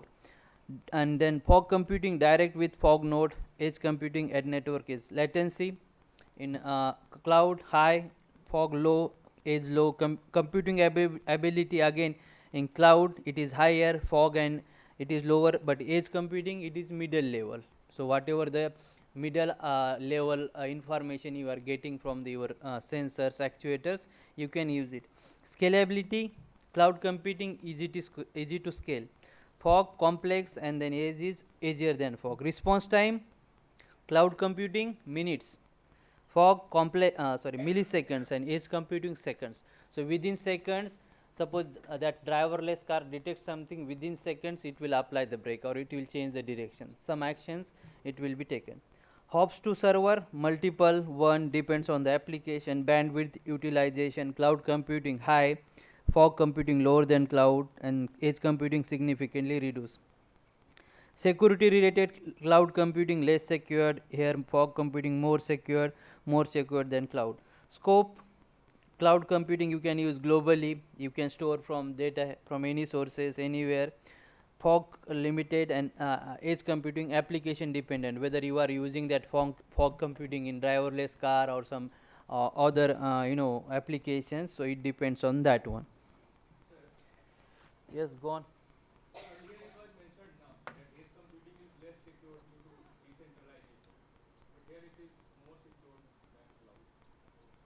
Which one? If you see the security parameter and see the comparison between cloud computing and edge computing. Mm-hmm. So in previous slides we saw like edge computing is more less secure because of decentralization.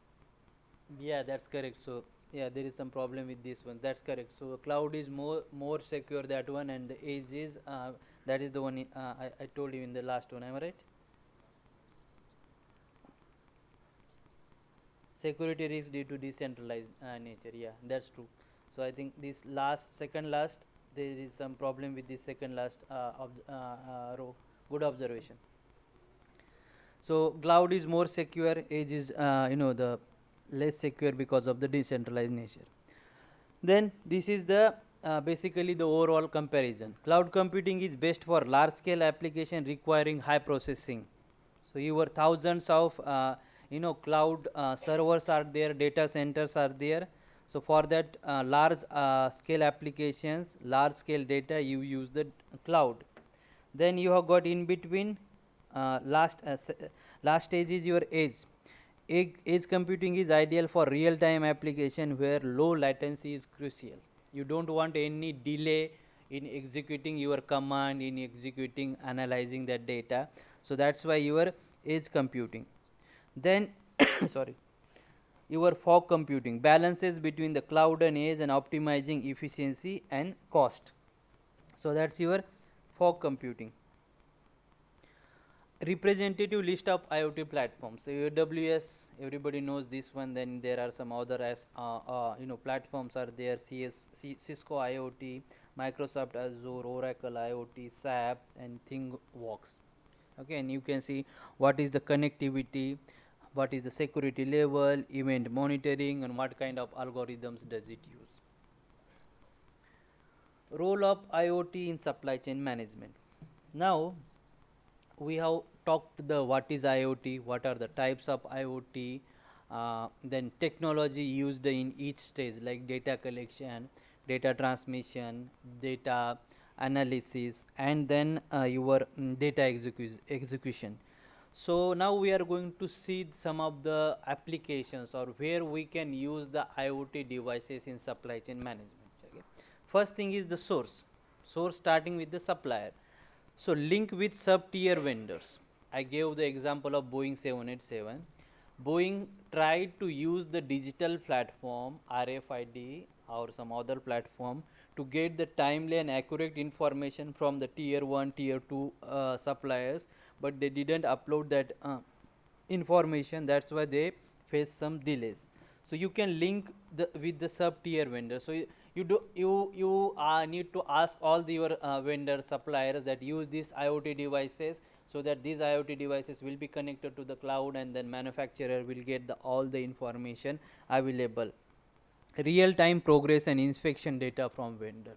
Real time progress means you don't know when you will receive the delivery from your supplier. So suppose supplier is making the order what that you have sent to them, so you can find out the real time information. Okay, how much products they have made, raw material components, how much stock is available in their warehouse, in suppliers factory, when you can expect the delivery from them.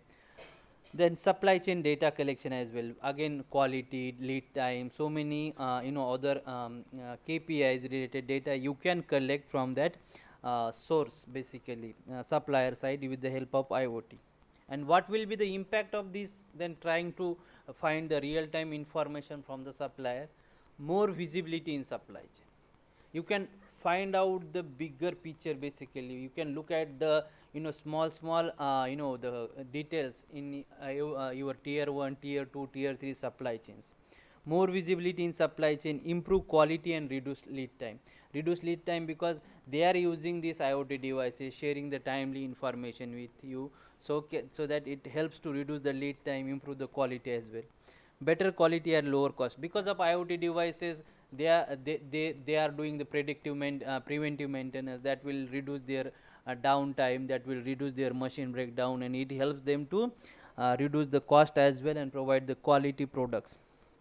Strategic planning for supplier selection and product assortment and differentiation. So basically when you go with this supplier selection, you consider the cost, quality, lead time, some other criteria. So you could do that strategic planning, or the impact you can see of this IoT on the strategic planning as well when you do the supplier selections, because you can analyze all this data, quality related data, whatever the data they are sharing, because you are automatically trying to get that real time information with the help of IoT, and it will help you to get. Suppose in case of that Nokia Ericsson case, suppose the Nokia and Ericsson, if they were using the IoT in the Philips plant, they didn't need to ask the Philips like to tell us what happened.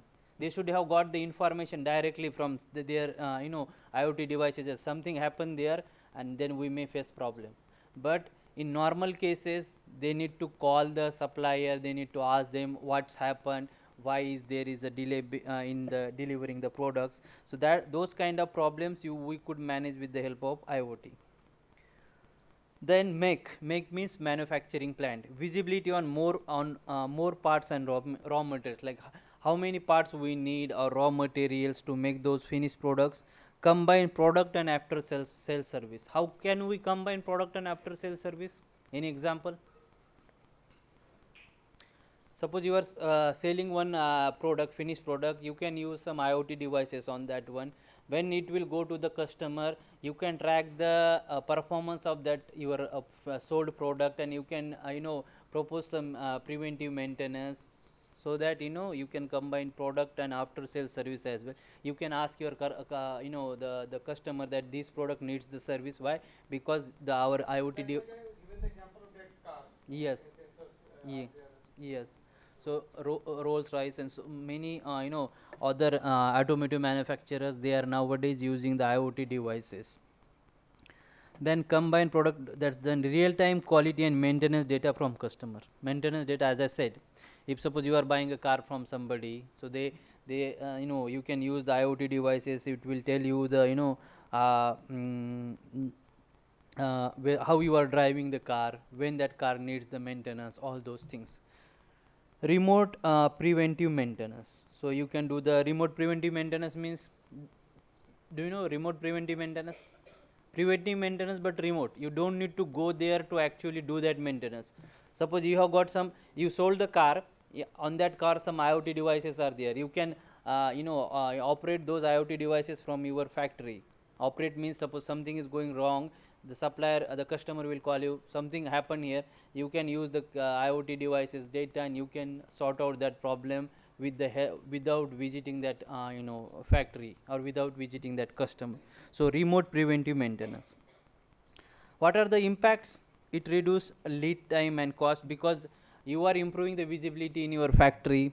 Okay, you are trying to avoid the maintenance there, costly maintenance. Increases the revenue, improve the product design and time to markets. So when you get the improved visibility in your product development, it will help you to reduce the development time as well, and product design as well. Increase product life and customer satisfaction. Why product life? Because you are doing the preventive maintenance of those sold products, and then you are avoiding some costly failure. That's why your customers will be happy as well. So that's why it increases the product life and customer satisfaction level as well. Then next one is the deliver stage. Inventory tracking and information sharing and joint ordering. Suppose if you want to share the information about your stock demand, the IoT helps for that one. Inventory tracking as well. Smart shelf example, it will automatically share the information about the inventory available in that warehouse. Autonomous decision making, another example, driverless car. Quality monitoring and quality controlled logistics. So basically during the cold chain logistics, you can maintain the temperature. Normally we think that we can just get to know about the temperature within that the temperature inside that truck, but now some advanced IoT devices, you can manage the temperature inside that vehicle as well. Okay, suppose if you think that temperature is increasing little bit, you can reduce the temperature as well. Impact: significant time savings and real time visibility, efficient use of space and resources, like optimum use of your vehicle's capacity, collaborative warehousing, timely delivery, increase the inventory of accuracy, and reduce the shrinkage and misplacement. Shrinkage during the this perishable nature of products, and misplacement as well. Saves time, it saves space and money, improve the quality standards and reduce waste. I will give you one good example of this delivery. Why? Because currently I am working with one company, it's called Tower Logistics, a tower cold chain solution. This company rents the reusable containers to the pharmaceutical. Okay, so the pharmaceutical companies, they take these reusable containers, and these reusable temperature sensitive containers, they are used to transfer the temperature sensitive products, pharmaceuticals, from one point to another point. So currently they are trying to use the IoT devices, internet of thing devices, to track the location of those reusable containers, where are they located in their whole network, and so that they can optimize their network. That's the one example of the how we can use the IoT devices to track the product, or the other things in the supply chain. Return, it enhances the reverse logistics. Suppose you order something from Amazon, now you want to return it. IoT device, it will tell you, okay, where is that product in the return logistics, where it is coming back, why is it coming back, more traceability, capturing product data while in use. Capturing product data while in use. Suppose you order something, you are using it, so it will capture that data as well sometimes nowadays. It reduces the cost and lead time, it reduces the cost, increase the customer satisfaction.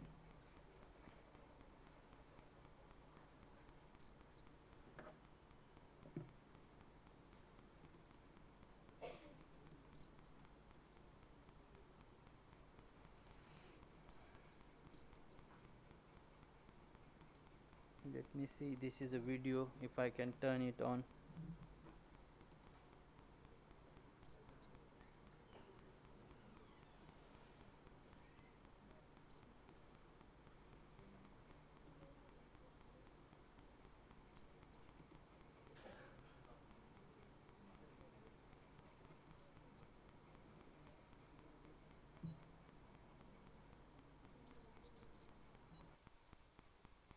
Manufacturers and supply chains.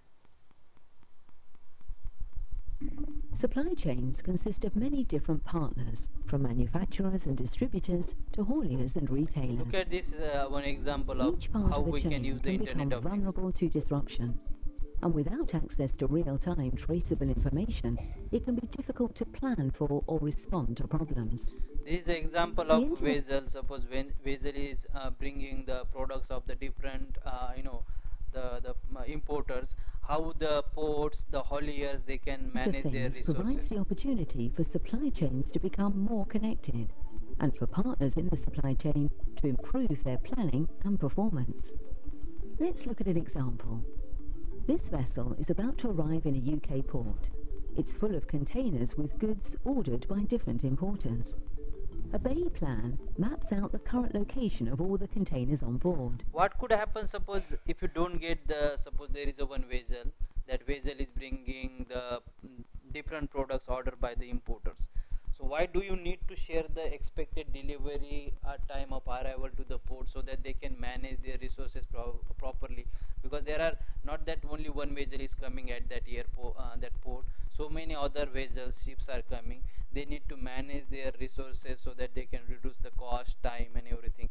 So they will see, how many vessels are already at that port. When this vessel is going to come there, accordingly they need to contact the, the hauliers as well, the road freight transporters as well, who is going to bring, take those products from that ship to the importers. So if all this information, the vessel is there, port is there, and then hauliers, the transportation, company, logistics managing company, if all these members, they are getting the, the real time information from these IoT devices. Suppose there is a delay happening from in that vessel, okay, so the vessel arrival, so then the port can use the whatever the berth available for that vessel for other ships, until the vessel comes to the port. Similarly, the logistics manager, the logistics company, they can use the fleet vehicles for the other purposes.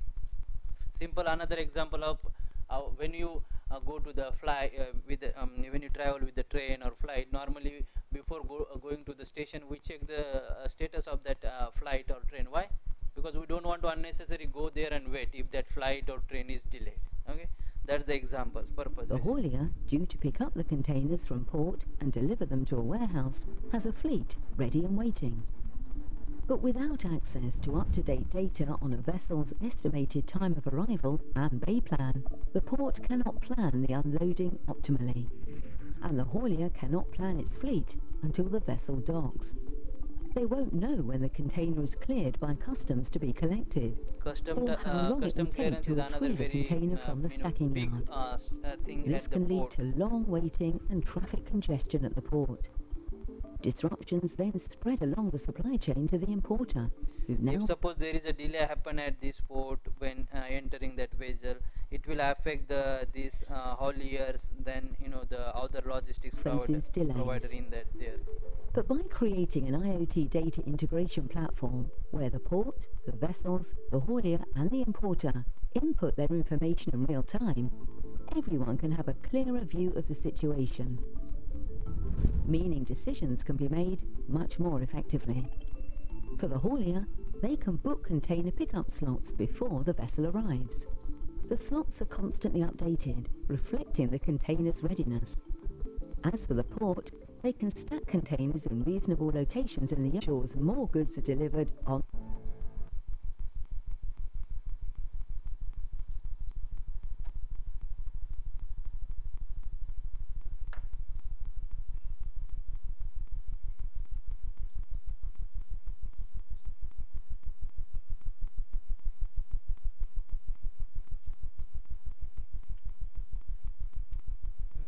Why is it not working this down?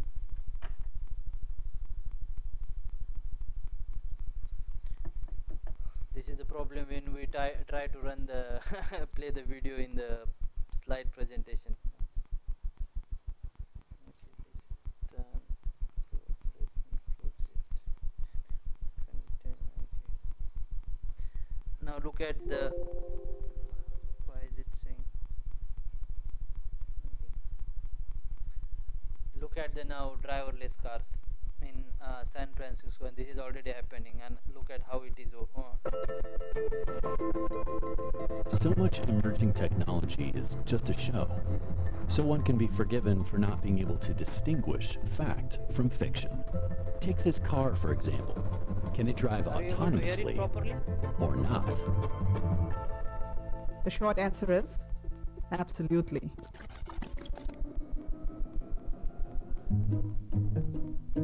That Waymo was is Shweta the Google's Srivastava, company which Senior made Product this. Lead for Driving Behavior at Waymo. What you're looking at is the Waymo driver in action. Adapted for a variety of vehicle platforms, it is the most advanced, fully autonomous driving technology in the world today. What you notice pretty quickly is that these aren't normal vehicles. Take this Jaguar I-Pace, for example. It's been equipped with an elegant array of sensors and software, You can see which how allows it to move many IoT devices are attached to this car. through the city on its own. That's correct. The Waymo driver is a combination of custom-designed hardware and software that is responsible for performing the entire act of driving. That was James Philbin. He's an engineering lead on the perception team at Waymo. I asked him to break down the technology for us a bit more. The Waymo driver handles the task of driving in 3 basic steps: sense, Sense, solve, solve. and go. Basically sensing the data. It's the way we describe the analyzing highly complex process of acquiring information, processing it, and moving through the world safely. So, what goes into all that sensing? The sensors that the Waymo driver uses are incredibly powerful, using a combination of LiDAR, cameras, and radar.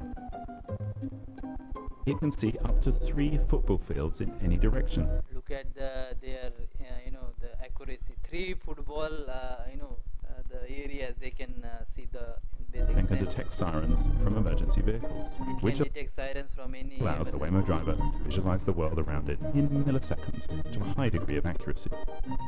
Okay, sense makes sense. But what do you do with all that data? Good question.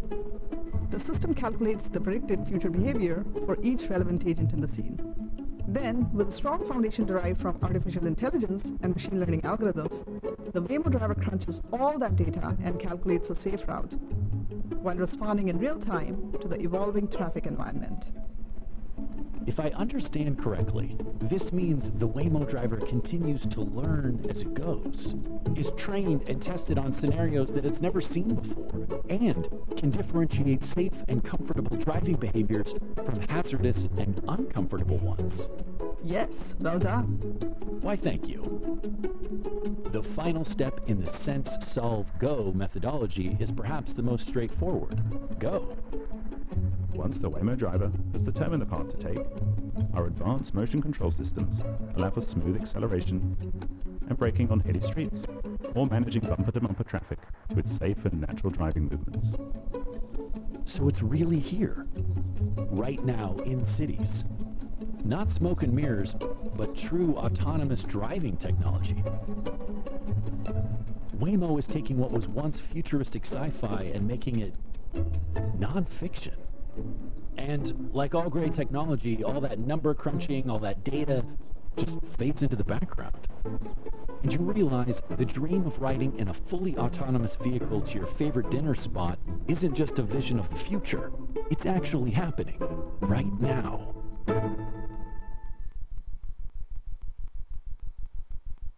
How was it?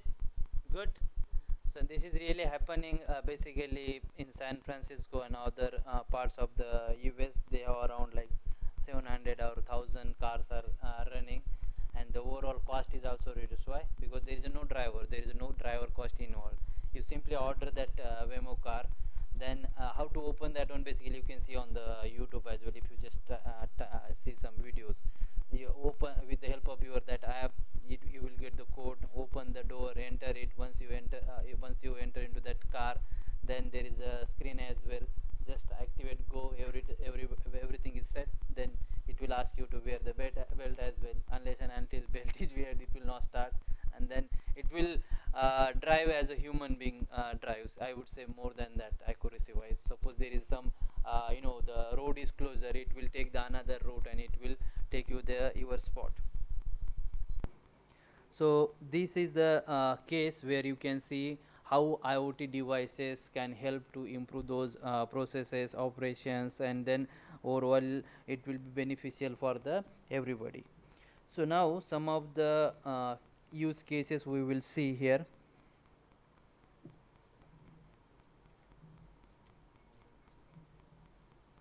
Again, I think slide presentation stopped working. Okay.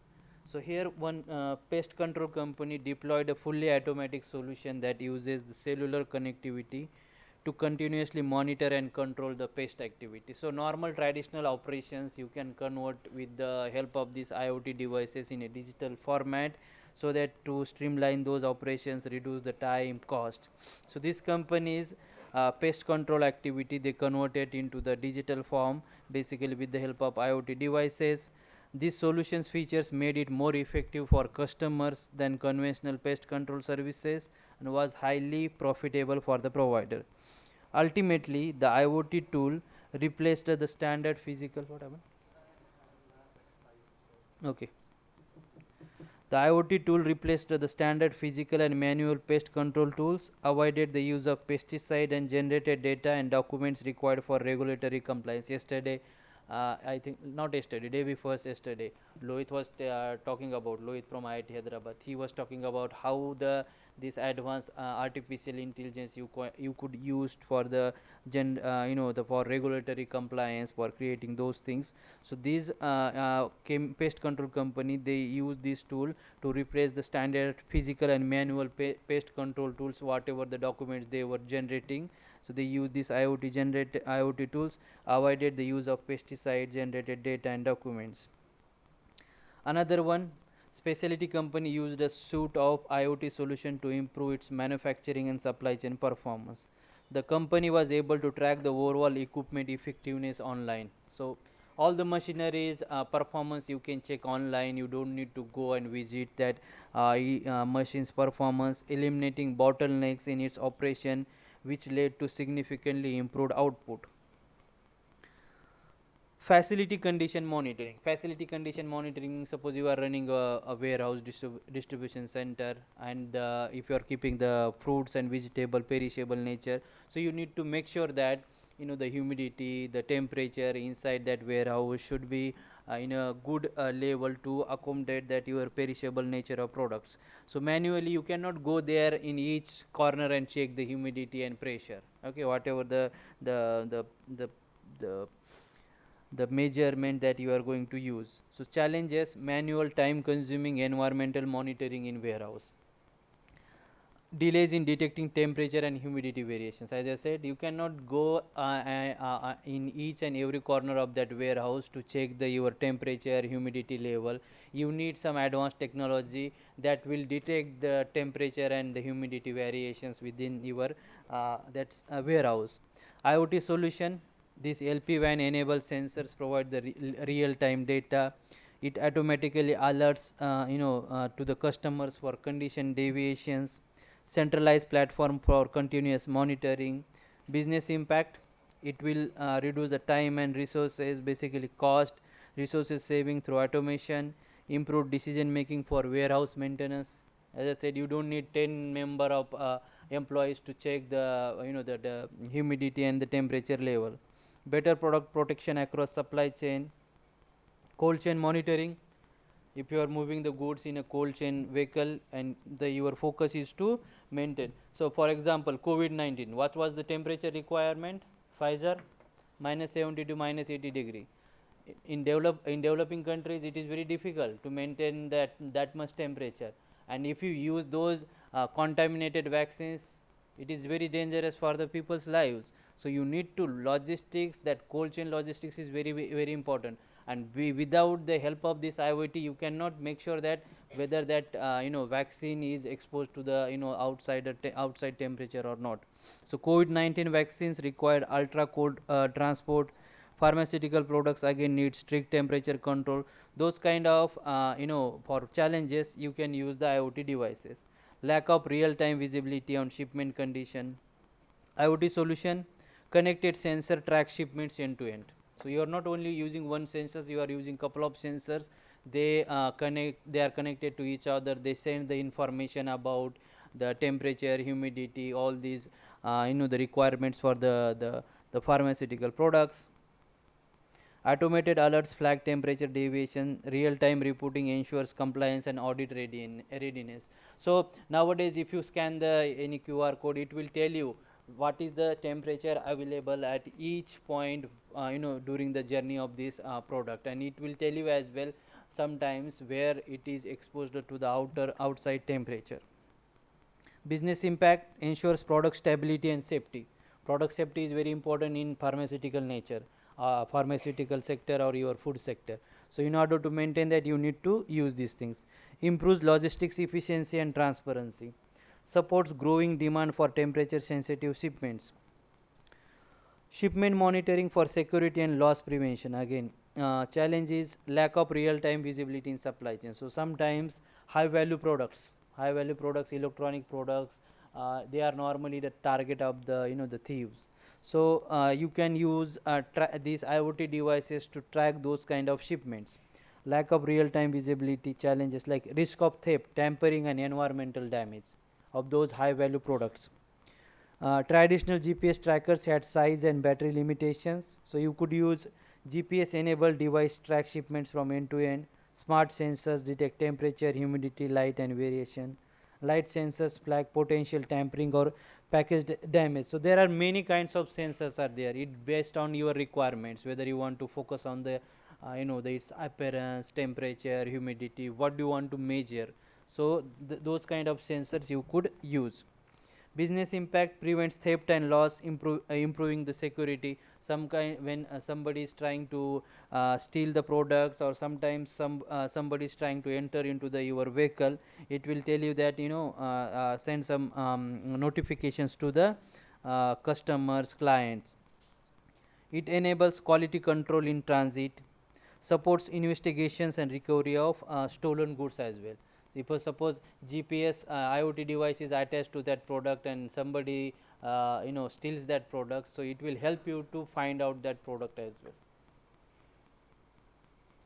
Connected home: as I told you, you can see window control is there, smart living, smart TV, smart lighting, thermostat, smart is your AC, then smart watch, wearable devices, everything is connected to the internet.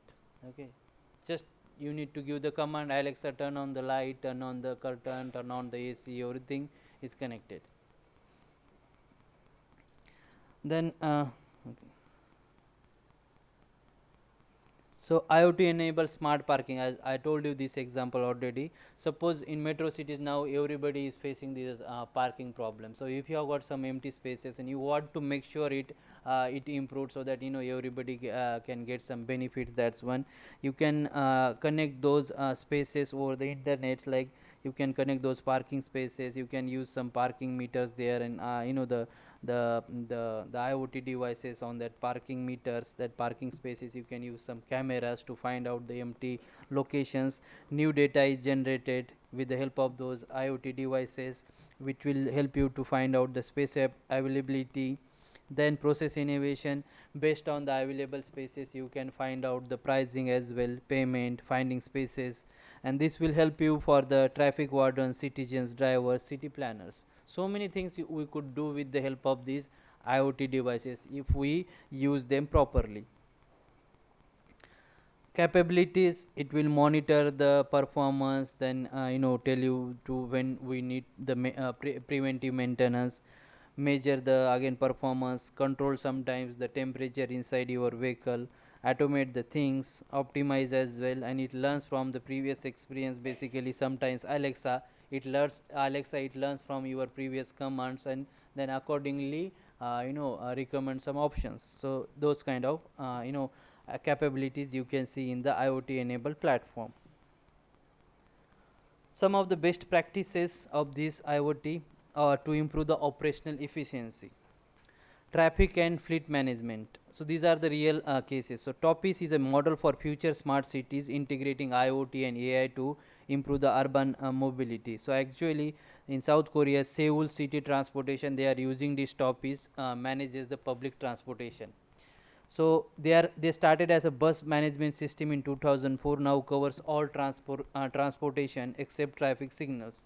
It enhances the urban mobility through real-time data collection. So they integrated the IoT, they are using the artificial intelligence to capture the data available from each corner of the city based on the traffic flow, congestion, and all those things. And they are planning the transportation systems. How it works? Basically data sources they captured from the GPS location, loop detectors, video feeds, road sensors are there. So many things, yeah, GPS are there, yeah, video feeds, road sensors are there, citizen reports. Then they monitor the buses, taxis, streets, citizens feedback for dynamic traffic management. Do you know, when you use the Google map and when you see some accident happen here, you can report that accident onto the Google map, so it gets updated. When somebody is following you, he can say that okay, some accident happened there, that's why traffic is building. So that's why citizen reports, all those things. Uses AI and big data to optimize the transport policies. Some of the key features of their model you can see here: real-time bus and traffic information. You can find out because GPS IoT devices are attached to those vehicles, so you can find out what is the location when you can expect that bus there. Travelers access live arrival times via apps and screens. Reduce traffic congestion. If there is a traffic congestion on one route, it suggests you to take the another route. Optimize bus routes and efficient transport flow. Enhance public safety, AI based incident detection and response. Improved commuter experience, clear communication, increases transport service intake, and higher customer satisfaction because of reliable, efficient, and user friendly transit system. If I am getting all the updates as a customer, as a citizen, if I am getting all the updates about my bus, about my train, about my flight, and then on that basis I am making my decisions, so everybody will be happy. So that's why reliable, efficient, and user friendly transit system. Will be more efficient for emergency vehicles like ambulance, fire Ambulance, brigades. yes, that's true. Because क्योंकि we हट लेके जाते हैं ना traveller वो that scenario. yes, yes, yes, because these emergency services, they need to reach to their the affected area very fast. So this will be really helpful to find out that the optimal route or best route. Smart fleet management at the port. So we just looked at one video. So you can see one example of Hamburg, Europe's second busiest port. They are using some IoT and AI devices to boost the efficient supports future growth. Goals is to modernize the IT infrastructure, enhance operations, and reduce the traffic impact. IoT powered fleet management. So all the the ships and then cranes, all those devices are connected to the internet connected system. It integrates ships, rail, road traffic for seamless coordination. So when you know what is the expected arrival time of your ship, accordingly you manage your hauliers, road transportation, rail transportation. So everybody is trying to share the information and they are working together with the help of IoT devices to make this the seamless or the streamline the processes or operations. Traffic monitoring, 300 plus roadway sensors track vehicle flow and detect the breeze wear. Smart traffic solution, digital signs and mobile apps provide real time parking and traffic updates. Waterway coordination, again a radar and automatic ID systems manage the ship movement. So they are not only trying to focus on the road, they are also trying to enhance their the waterway transportation, then air freight transportation. Bridge traffic integration predicts and manage the disruption from ship related closures. Key benefits: optimized transport flow, reduces the congestion and improves the logistics, enhanced the port operations, real time data. It ensures the efficient resource allocation. They minimize their ideal time, the cost and time. Better traffic management reduces the delays for businesses and commuters. Sustainable and smart growth supports economic expansion with minimal local impact. So these are some of the benefits of smart fleet management, and you can see how Hamburg they are using these smart technologies to enhance their operations and reduce the traffic impact. Warehousing, you can see some example here. Okay, so a forklift truck workers, people they are coming, so warning pedestrians are ahead. Outbound delivery order, you can see here, status is complete, condition okay, smart lighting is there, warning hazardous and heavy item load center not achieved. So you can see the some the basically the information about each and every product because of these smart devices and the IoT devices.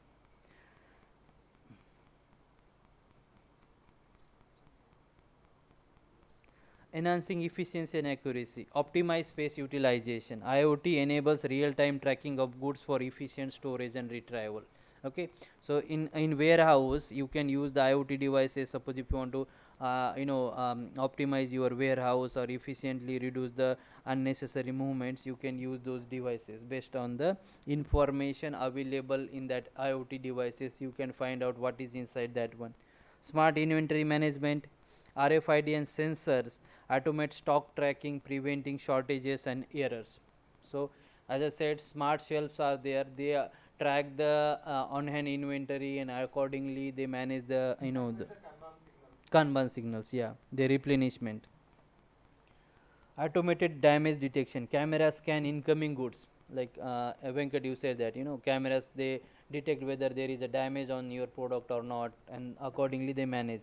Reducing manual inspection, connected assets and predictive maintenance, real-time asset monitoring, like sensors track forklift trucks, conveyors and AGVs to maximize the utilizations. So real-time asset monitoring we can do with the IoT.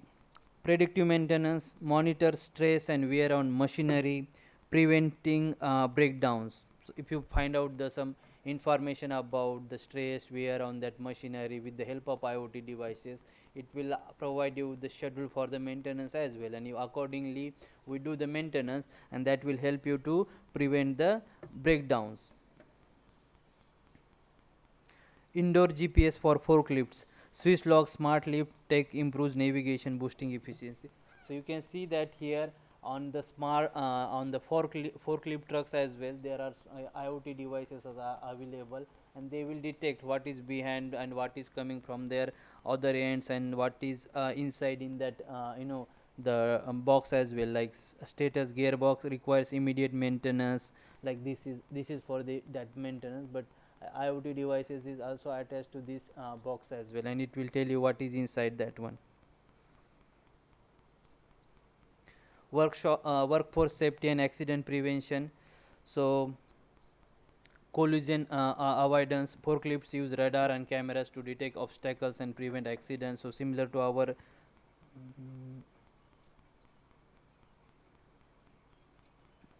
just a second. Okay. Cameras to detect obstacles and prevent accidents. Load stability sensor. Smart forks detect imbalance or overweight pallets, reducing mishaps. Smart pallets, if there is imbalance onto that the while loading or unloading that pallets, so it will tell you that the pallet is not properly loaded or loaded. And then similarly it could happen with the your smart forklift trucks as well. Wearable tech for workers. Smart glasses and RFID tracking enhance efficiency and safety. If workers they are not doing their job properly, if they are not getting the working condition is not good, so everything you can check with the wearable technology, how they are moving their hands, what kind of actions they are taking when they are picking something or they are doing some actions, and based on that, and then you can do some analysis, and you can say that how could we improve their efficiency. Those kind of activities we could do with the wearable technology for workers. Sustainability in energy management, any idea? Sustainability in energy management, how could we use? Suppose I want to find out my carbon emission, CO2 emission. Can I use the IoT devices? Tell me, how can I use the IoT devices? In our IT Kharagpur main building, Hmm. sensors with lights are there. Sensor based lights are there, so because of that sensor based lights, they will automatically turn on based on the presence of the people. So that's the one thing. What else? Smart energy optimization. IoT controls lighting, HVAC utilities, and cutting cost and emissions. You can find out the emissions. You can sorry, you can find out the emissions of vehicles with the help of IoT devices as well. Reduce the carbon footprint. Automation improves efficiency, minimizing waste and energy use. There are so many benefits. This is only the warehouse. If you look at the supplier side, manufacturing, at each node in your supply chain, there are many applications of this technology. Freight transportation, next generation tracking and security. So you can see that here, when your vessel arrives at your ship, what happens, it will tell you what is the temperature of this container inside, what is the humidity level, light container opened for custom, shock, no shock events detected. So this kind of information you can get. And then here you can see engine sensor, flight engine sensor status, serious malfunction detected, action, maintenance team ahead. Okay, alerted. Then shipment, here shipment, you can see location, what is the ID, speed, what is the ETA, expected time of arrival, medical damage, likely maintenance checks scheduled. And again you can see the performance of the vehicles as well. You can find out overall the maintenance requirement for that vehicle as well. Real time tracking. IoT allows second by second location monitoring for freight across air, land, and sea. Second by second location. Because of this real time tracking, you get everything, all information available from your freight transportation mode, air, land, sea, everything. Enhanced security. Telematic sensor detect unauthorized package opening and theft risk. So these are the technologies that will tell you who has opened your package and what happened there. Fleet visibility. Open platforms like Agira integrate various tracking devices for end-to-end supply chain monitoring. So from starting from your tier 2, tier 3 or original suppliers until your end customers, you can track the the visibility of your fleets. Fleet and asset management, optimal utilization. Sensor track vehicle load capacity. Suppose your vehicle load is 50 ton and you are moving with only the 20 ton, and your driver is saying that no, we have got the full truck load capacity. Okay, so you can, with the help of GPS, we can find out whether what is the exact load available into your vehicle and how much we can add into that. Suggest route optimization to reduce empty miles as well. Empty miles means you are running your vehicles without any load, so it will suggest you can take the different routes, or that you may get some demand from that route. Predictive maintenance. Smart sensors analyze vehicle health and schedule repairs proactively. So this is the one, as I shown you here. Damage. Predictive maintenance, it will analyze the performance of your vehicle, monitor the performance, and it will tell you that whether this vehicle needs any preventive maintenance or not. increase uptime. IoT driven maintenance improves vehicle availability by up to 30%. Okay, so you can basically reduce your vehicles downtime, unexpected breakdown with the help of these IoT driven technologies. Driver safety and risk management, fatigue monitoring. I told you in Japan and some other countries they are using the IoT devices, cameras, and if you just drivers is feeling sleepy or fatigue, then the bus will not start. So cameras analyze driver alertness and activate alarms if fatigue is detected. Caterpillar's AI system is there. Collision prevention sensors and camera help avoid accidents by monitoring blind spots and road hazards. So sensors are there nowadays. 360 sensors are coming, so you don't know what's coming from your left hand side or right hand side. With the help of those 360 degree sensors, you can find out those blind spots and road hazards. Disasters and disruption management. Tools like DHL Resilience assess the global risk and adjust supply chain strategy in real time. Sometimes you can use the IoT devices. It captures the different kinds of data, as I said. The global events happening. What is the this Red Sea crisis or the Suez Canal? So based on that data, these IoT devices sometimes will help you to predict the disasters or any unexpected event as well. IoT is revolutionizing freight transport with enhanced tracking, efficiency, and safety. Last mile delivery. Any idea? What are the applications of last mile delivery? Drone, yeah, for last mile delivery to deliver your products. Then what else? Lockers, yeah, again lockers. You might have seen only the normal Amazon's locker, but what if suppose your product is perishable in nature? You cannot keep into that locker. What is else? So that is called the, yeah, yes. So yeah, those kind of lockers are there based on the your requirement, like that will keep the maintain the temperature of the vehicle, sorry, that product. Connected mailboxes sensor detect when mail or parcels arrive and notify the recipient. Suppose your mailbox is connected to the internet, then whenever something comes, it will tell you a new parcel came or new letter came. Parcel lockers, temperature control smart lockers ensure secure and first time deliveries. And already this is happening, guys. It's not like that this is not the future, this is already happening. Route optimization, real time mailbox status data reduces unnecessary stops for couriers. Flexible and anticipatory deliveries, smart homes and replenishment. IoT enabled fridges and stores automatically order items before they run out. I already told you. IoT enabled fridges and stores, they automatically orders the items. You don't need to tell them that do the order. They will automatically place the orders.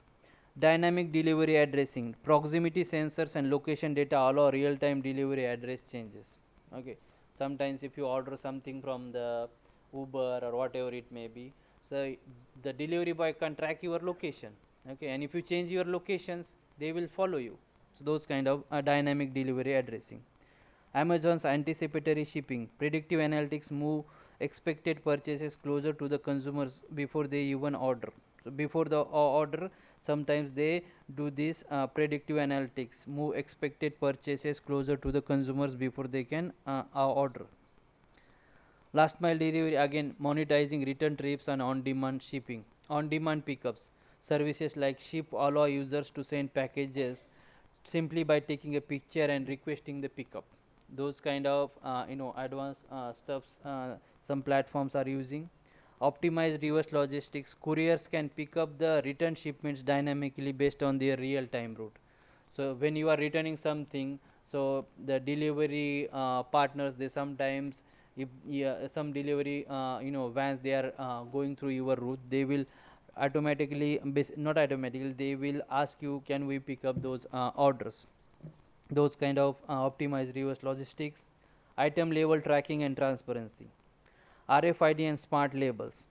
NFC enabled packaging tracks temperature, humidity, integrity of perishable or sensitive items. So you can basically track and trace each and every information or that product with the help of IoT devices. Perishable goods monitoring. Consumers can verify if chocolates, poultry or pharmaceutical were stored correctly during transit. If you are ordering some temperature sensitive products and you want to check whether the delivery partners they have kept it properly or not, you can do that as well. IoT devices will tell you. Smart packaging. Companies like Thin Film and Diageo are experimenting with smart labels that provide authentication and product details. So this is another example of this technology, smart packaging. And these are the ecosystem, basically connected homes and consumers, smart cities infrastructure. There are many applications in retail, healthcare sector, agriculture, energy, manufacturing. Can you tell me the applications of IoT in agricultural sector? Any idea how could we use the IoT devices? Smart irrigation systems. Okay, that's the one. Anything else? Irrigation is one. Anything? Have you heard this precision agricultural term? What is it? Yeah, you can detect the weeds as well. Yeah.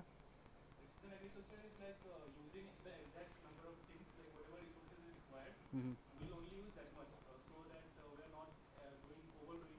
But how could we do that? Hmm. Hmm.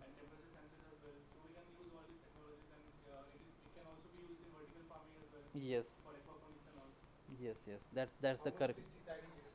How much pesticide? So that is called your precision agriculture, or basically the use of all these the sensors, how much water is needed, how much whatever the fertilizer, all those things needed. Unnecessary. If you look at the traditionally your farming, we don't basically find out what is needed for that crop. We randomly give the water, fertilizers. So when you find out how much is needed and you give that much of amount to that the crops, obviously productivity will increase. So that is a the example of your precision agriculture. Manufacturing we already talked about. Security, surveillance, public and private transportation, we talked about the case of civil and some other examples. Have you heard this term, guys? Truck platooning? Anyone? Tell me, suppose there is a two scenario. One scenario, one truck is moving on the road. Another is 4 5 connected, digitally connected trucks are moving. What are the benefits of these digitally connected trucks, and what is the benefit of this one or 5 trucks they are driving individually, or they are running individually, not connected? What is this truck platooning? So truck platooning is the linking of 2 or more trucks in a convoy using connectivity technology and automated driving support system. Suppose there are 3 trucks, and the second and third truck, those trucks will follow the your leader, the main trucks. Okay, so already now this technology has already tested in some countries, but they are not basically following it at the moment. They have tested, they have got all the green signals and everything, but there is a time needed to basically like driverless cars. Driverless cars, it is already happening.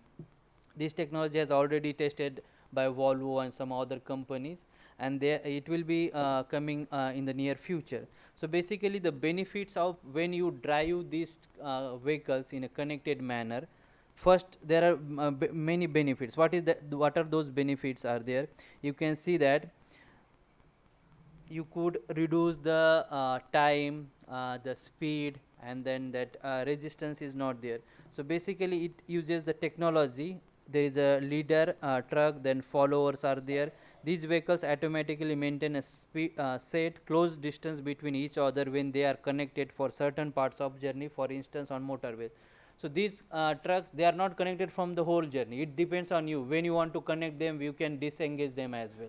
Suppose on a motorways, you know that there is a straight route is there and you want to connect them, you connect them, and then the drivers the drivers in second and third trucks, they don't need to do anything else, they just they need to sit there and they do whatever work they have to do. Okay, so that's the use.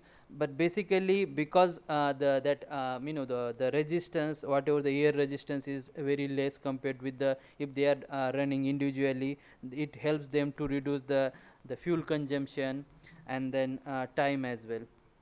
The truck at the head of the platoon act as a leader, with the vehicles behind reacting and adapting to changes in its movement, requiring little no action from the drivers.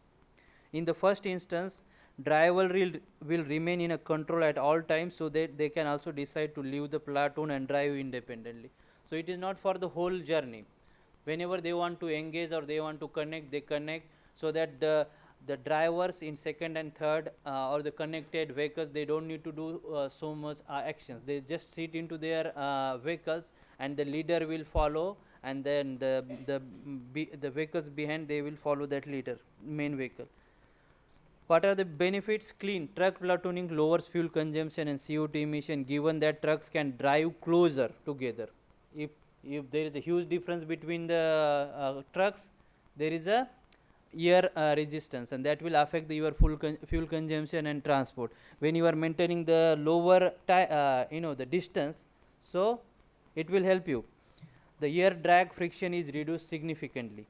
Platooning can reduce the CO2 emission by up to 16% from the trailing vehicles and by up to 8% from the lead vehicle. Then safe. Why? Truck platooning helps to improve the safety. Braking is automatic and immediate. In driverless car, similarly. So here as well, braking is automatic, immediate. The trucks following the lead vehicle only need 1/5 of the time a human would need to detect or to react. Efficient. Platooning optimizes transport by using roads more effectively, delivering goods faster and reducing the traffic jams. The driving range, and you might ask me the question like, okay, what happens suppose one of the truck is disengaged at some roundabout or some taking the right turn or left turn, again they will go on and they will connect with the main their leader. Okay, so they again very interesting videos available on YouTube. Just you search truck platooning Volvo, they have done the testing as well, you can find out that. So, platooning optimizes transport by using roads more effectively, delivering goods. It allows drivers to undertake other tasks. So you can see second and third, such as administrative work or making calls, to leave the platoon and drive independently. Then what are the challenges of this one? We have discussed so many applications. Tell me some challenges now. Data security is there because we are collecting huge amount of data. What else? Investment cost, initial investment cost would be higher. What else? Technical labor. Do you means they need to improve their skills? Okay, that's why you are saying technical labor. Okay, data storage, but we have already talking about cloud computing that stores the huge amount of data. So do you think that that would be a challenge? Employability. Yeah, so some regular jobs will be affected, but because of these advanced technologies, the new kind of new jobs will be there. So you need to improve your skills based on the the requirements, analyze the data, finding out the insights. How do you connect the physical devices with the the your digital internet, all those things, algorithms. So here you can see some challenges. First one is the unpredictable consumer demand. So whatever technologies we are developing, IoT, all those things, it is difficult to find out the demand. Okay, shifting preferences and technology impact demands. Take the example of these driverless cars. So now so far it's going well. Everybody is enjoying that one because of what? Because of the cost. Cost is lower, but suddenly suppose something happen, one or two might accidents may happen or something, the customers demand the preference may change, they may again go back to the their original traditional drivers. So that is just one example. Again, it based on the customer preferences and then technology impact. AI, ML, deep learning help predict demand and manage the bullwhip effect. Cyber security risk. IoT networks create vulnerabilities in physical and digital system, because you are collecting the huge amount of data, you are transferring from one network, one entity to another entity. So there might be the the problems of cyber attacks, cyber security risk. So lack of standardized security protocols increases risk. We talked about couple of IoT architectures, but still there are no standard architectures available or standard protocols available to transfer the information or to collect the information from one end to another end. High investment cost, as you mentioned.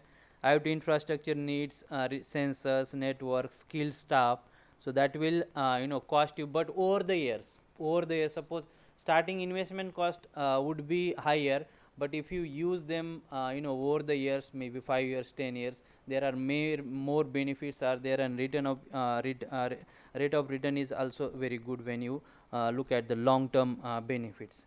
Costly for small businesses to implement. That's why I am talking about main powerful member in your supply chain. They can go with the IoT, but small players, your tier 1 supplier, tier 2 supplier, tier 3 supplier, distributor, retailers, they might not have the huge budget to invest in the IoT. Then everybody needs to come, then maybe the big player, they can help to the small players to invest in or to go with these IoT devices.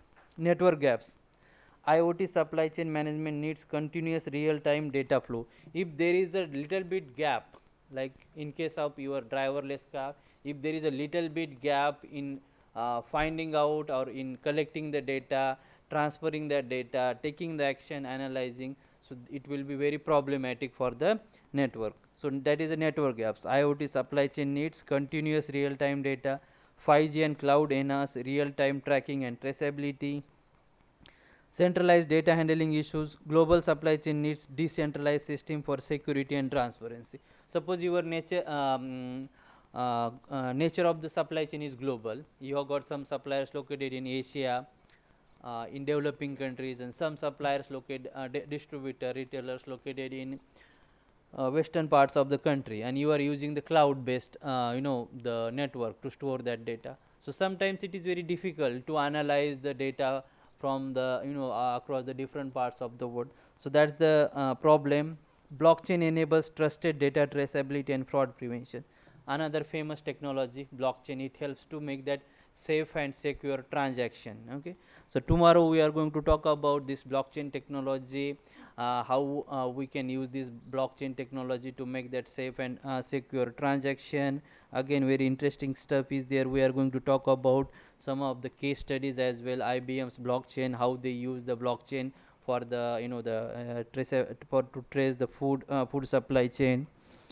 Then lack of skilled workforce. So IoT supply chain requires specialized technical expertise. Okay, so if you don't have the technical expertise, the people, those who know how to what is this IoT, how we are collecting the data, how to analyze that data, how this whole IoT system works, then it is very difficult. So that's why, suppose you are at ground level in your manufacturing, if the workers, those who are running that machine, if they don't know what is the use of these IoT devices, how they you can get the timely information. Sometimes something happened to that IoT device, they will not take that IoT devices as serious as much.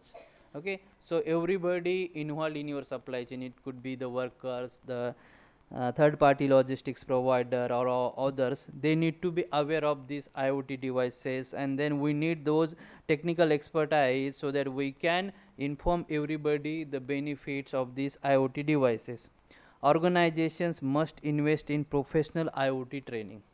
Okay, so there are benefits of this IoT technology. We have seen so many things, but another important thing is that the information available. So basically, all the members, they they are not familiar with this IoT technology, how they can use this IoT technology, how they can get the benefits, maximum benefits of IoT technology. So governments and then maybe some the professional body, they should organize some kind of trainings, so that these organizations, they get the the information about these IoT devices, how we can use them.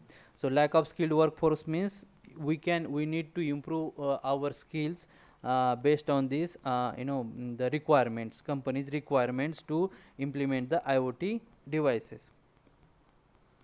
Any doubts? No?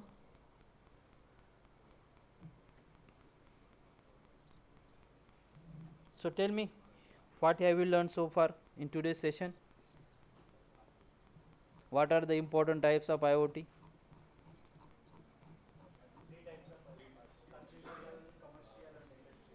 Okay. What is the difference between not consumer, commercial and industrial? Commercial purpose means in commercial setting, retail, those kind of things, office, hotels, and industrial means in logistics, manufacturing. Okay. What else? What are the architectures? Okay. What those? Three layer SOE and then middleware. Okay. What else? What is the difference between cloud, edge, and fog?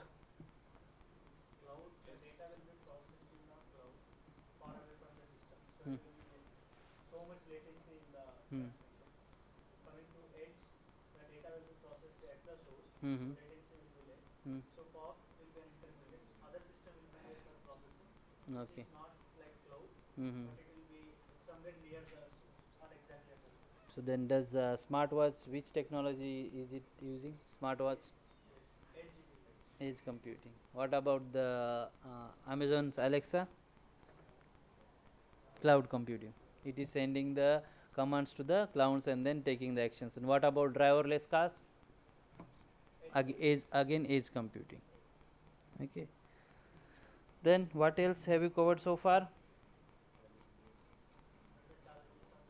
Challenges, yeah. Role of IoT, IoT use cases, supply chain. We can say we talked about the smart warehouses, cold chain monitoring, how we can keep the eye on the pressure, humidity inside the warehouse, inside the vehicle. Then this is the example of warehousing operations, forklift trucks. Very the I think the I have given the source as well here, so I am going to share the slides as well. So basically all this information I have taken basically most of the stuffs from the academic articles, reference books. So you can look at these sources here and you can find the more information about this one. Yeah. So this will be good. Suppose you are working on some project and you want to use these IoT devices, all those things, you could use these references, and then you could basically make your dissertation project more attractive, more powerful. Okay. Yes, how it works, internet definitions, we talked about those stuffs.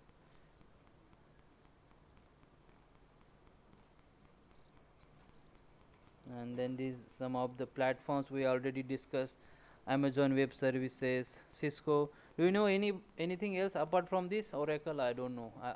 I'm aware of these platforms. Google, yeah, Google Cloud, yeah. GCP is there. IBM Watson, yeah, IBM Watson, I'm aware of it. And then truck platooning, any doubts in this one? There is very interesting video on YouTube. Volvo, they did the testing of this truck platooning, so you can find out. And now they are also basically looking into the some advanced level of this truck platooning as well. So vehicle routing, it is very interesting to see the vehicle routing of this truck platooning. Okay, so how do you optimize the route using this truck platooning. So there are some couple of papers as well available on this advanced technology. And then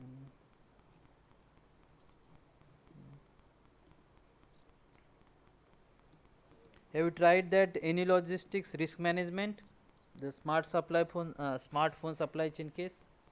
Do you know then how to do the risk analysis using that tool? Do you know? Okay, I will basically in the bottom left corner. Let me see if I can open it here. Yes, I can show you in a just. Let me see. There is where you define the parameters in the bottom left corner. There is one option available, table events. You can search the events, and then whatever the events you want to add there, suppose you want to create the fire that may occur in the future, then you create that event there. You need to define the parameters. What parameters? Like, do you know the exactly when that event will occur? If yes, you select the yes, then define when that event will occur. Then you need to define why is it occurring, what is the reason behind that occurrence. That is the one thing. Another is, when that event occurred, then how much time do you need to recover that one. So that is the second event you need to create. So once you created that event, then you run your model, and then you see the impact of that disruption on that your supply chain. And two important components in your risk management is the probability and impact. So when you define that event, it will ask you what is the probability of occurrence of that event. So if you know certainly that event is going to happen, then you can make it 100% probability. But if you have some uncertainty, like, then if you know the exact probability, the percentage, so then you can, let me import something.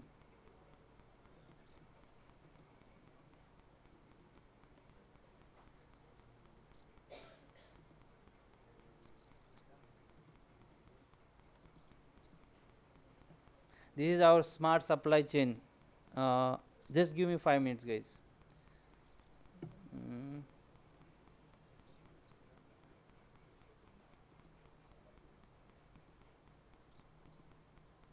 This is our smart supply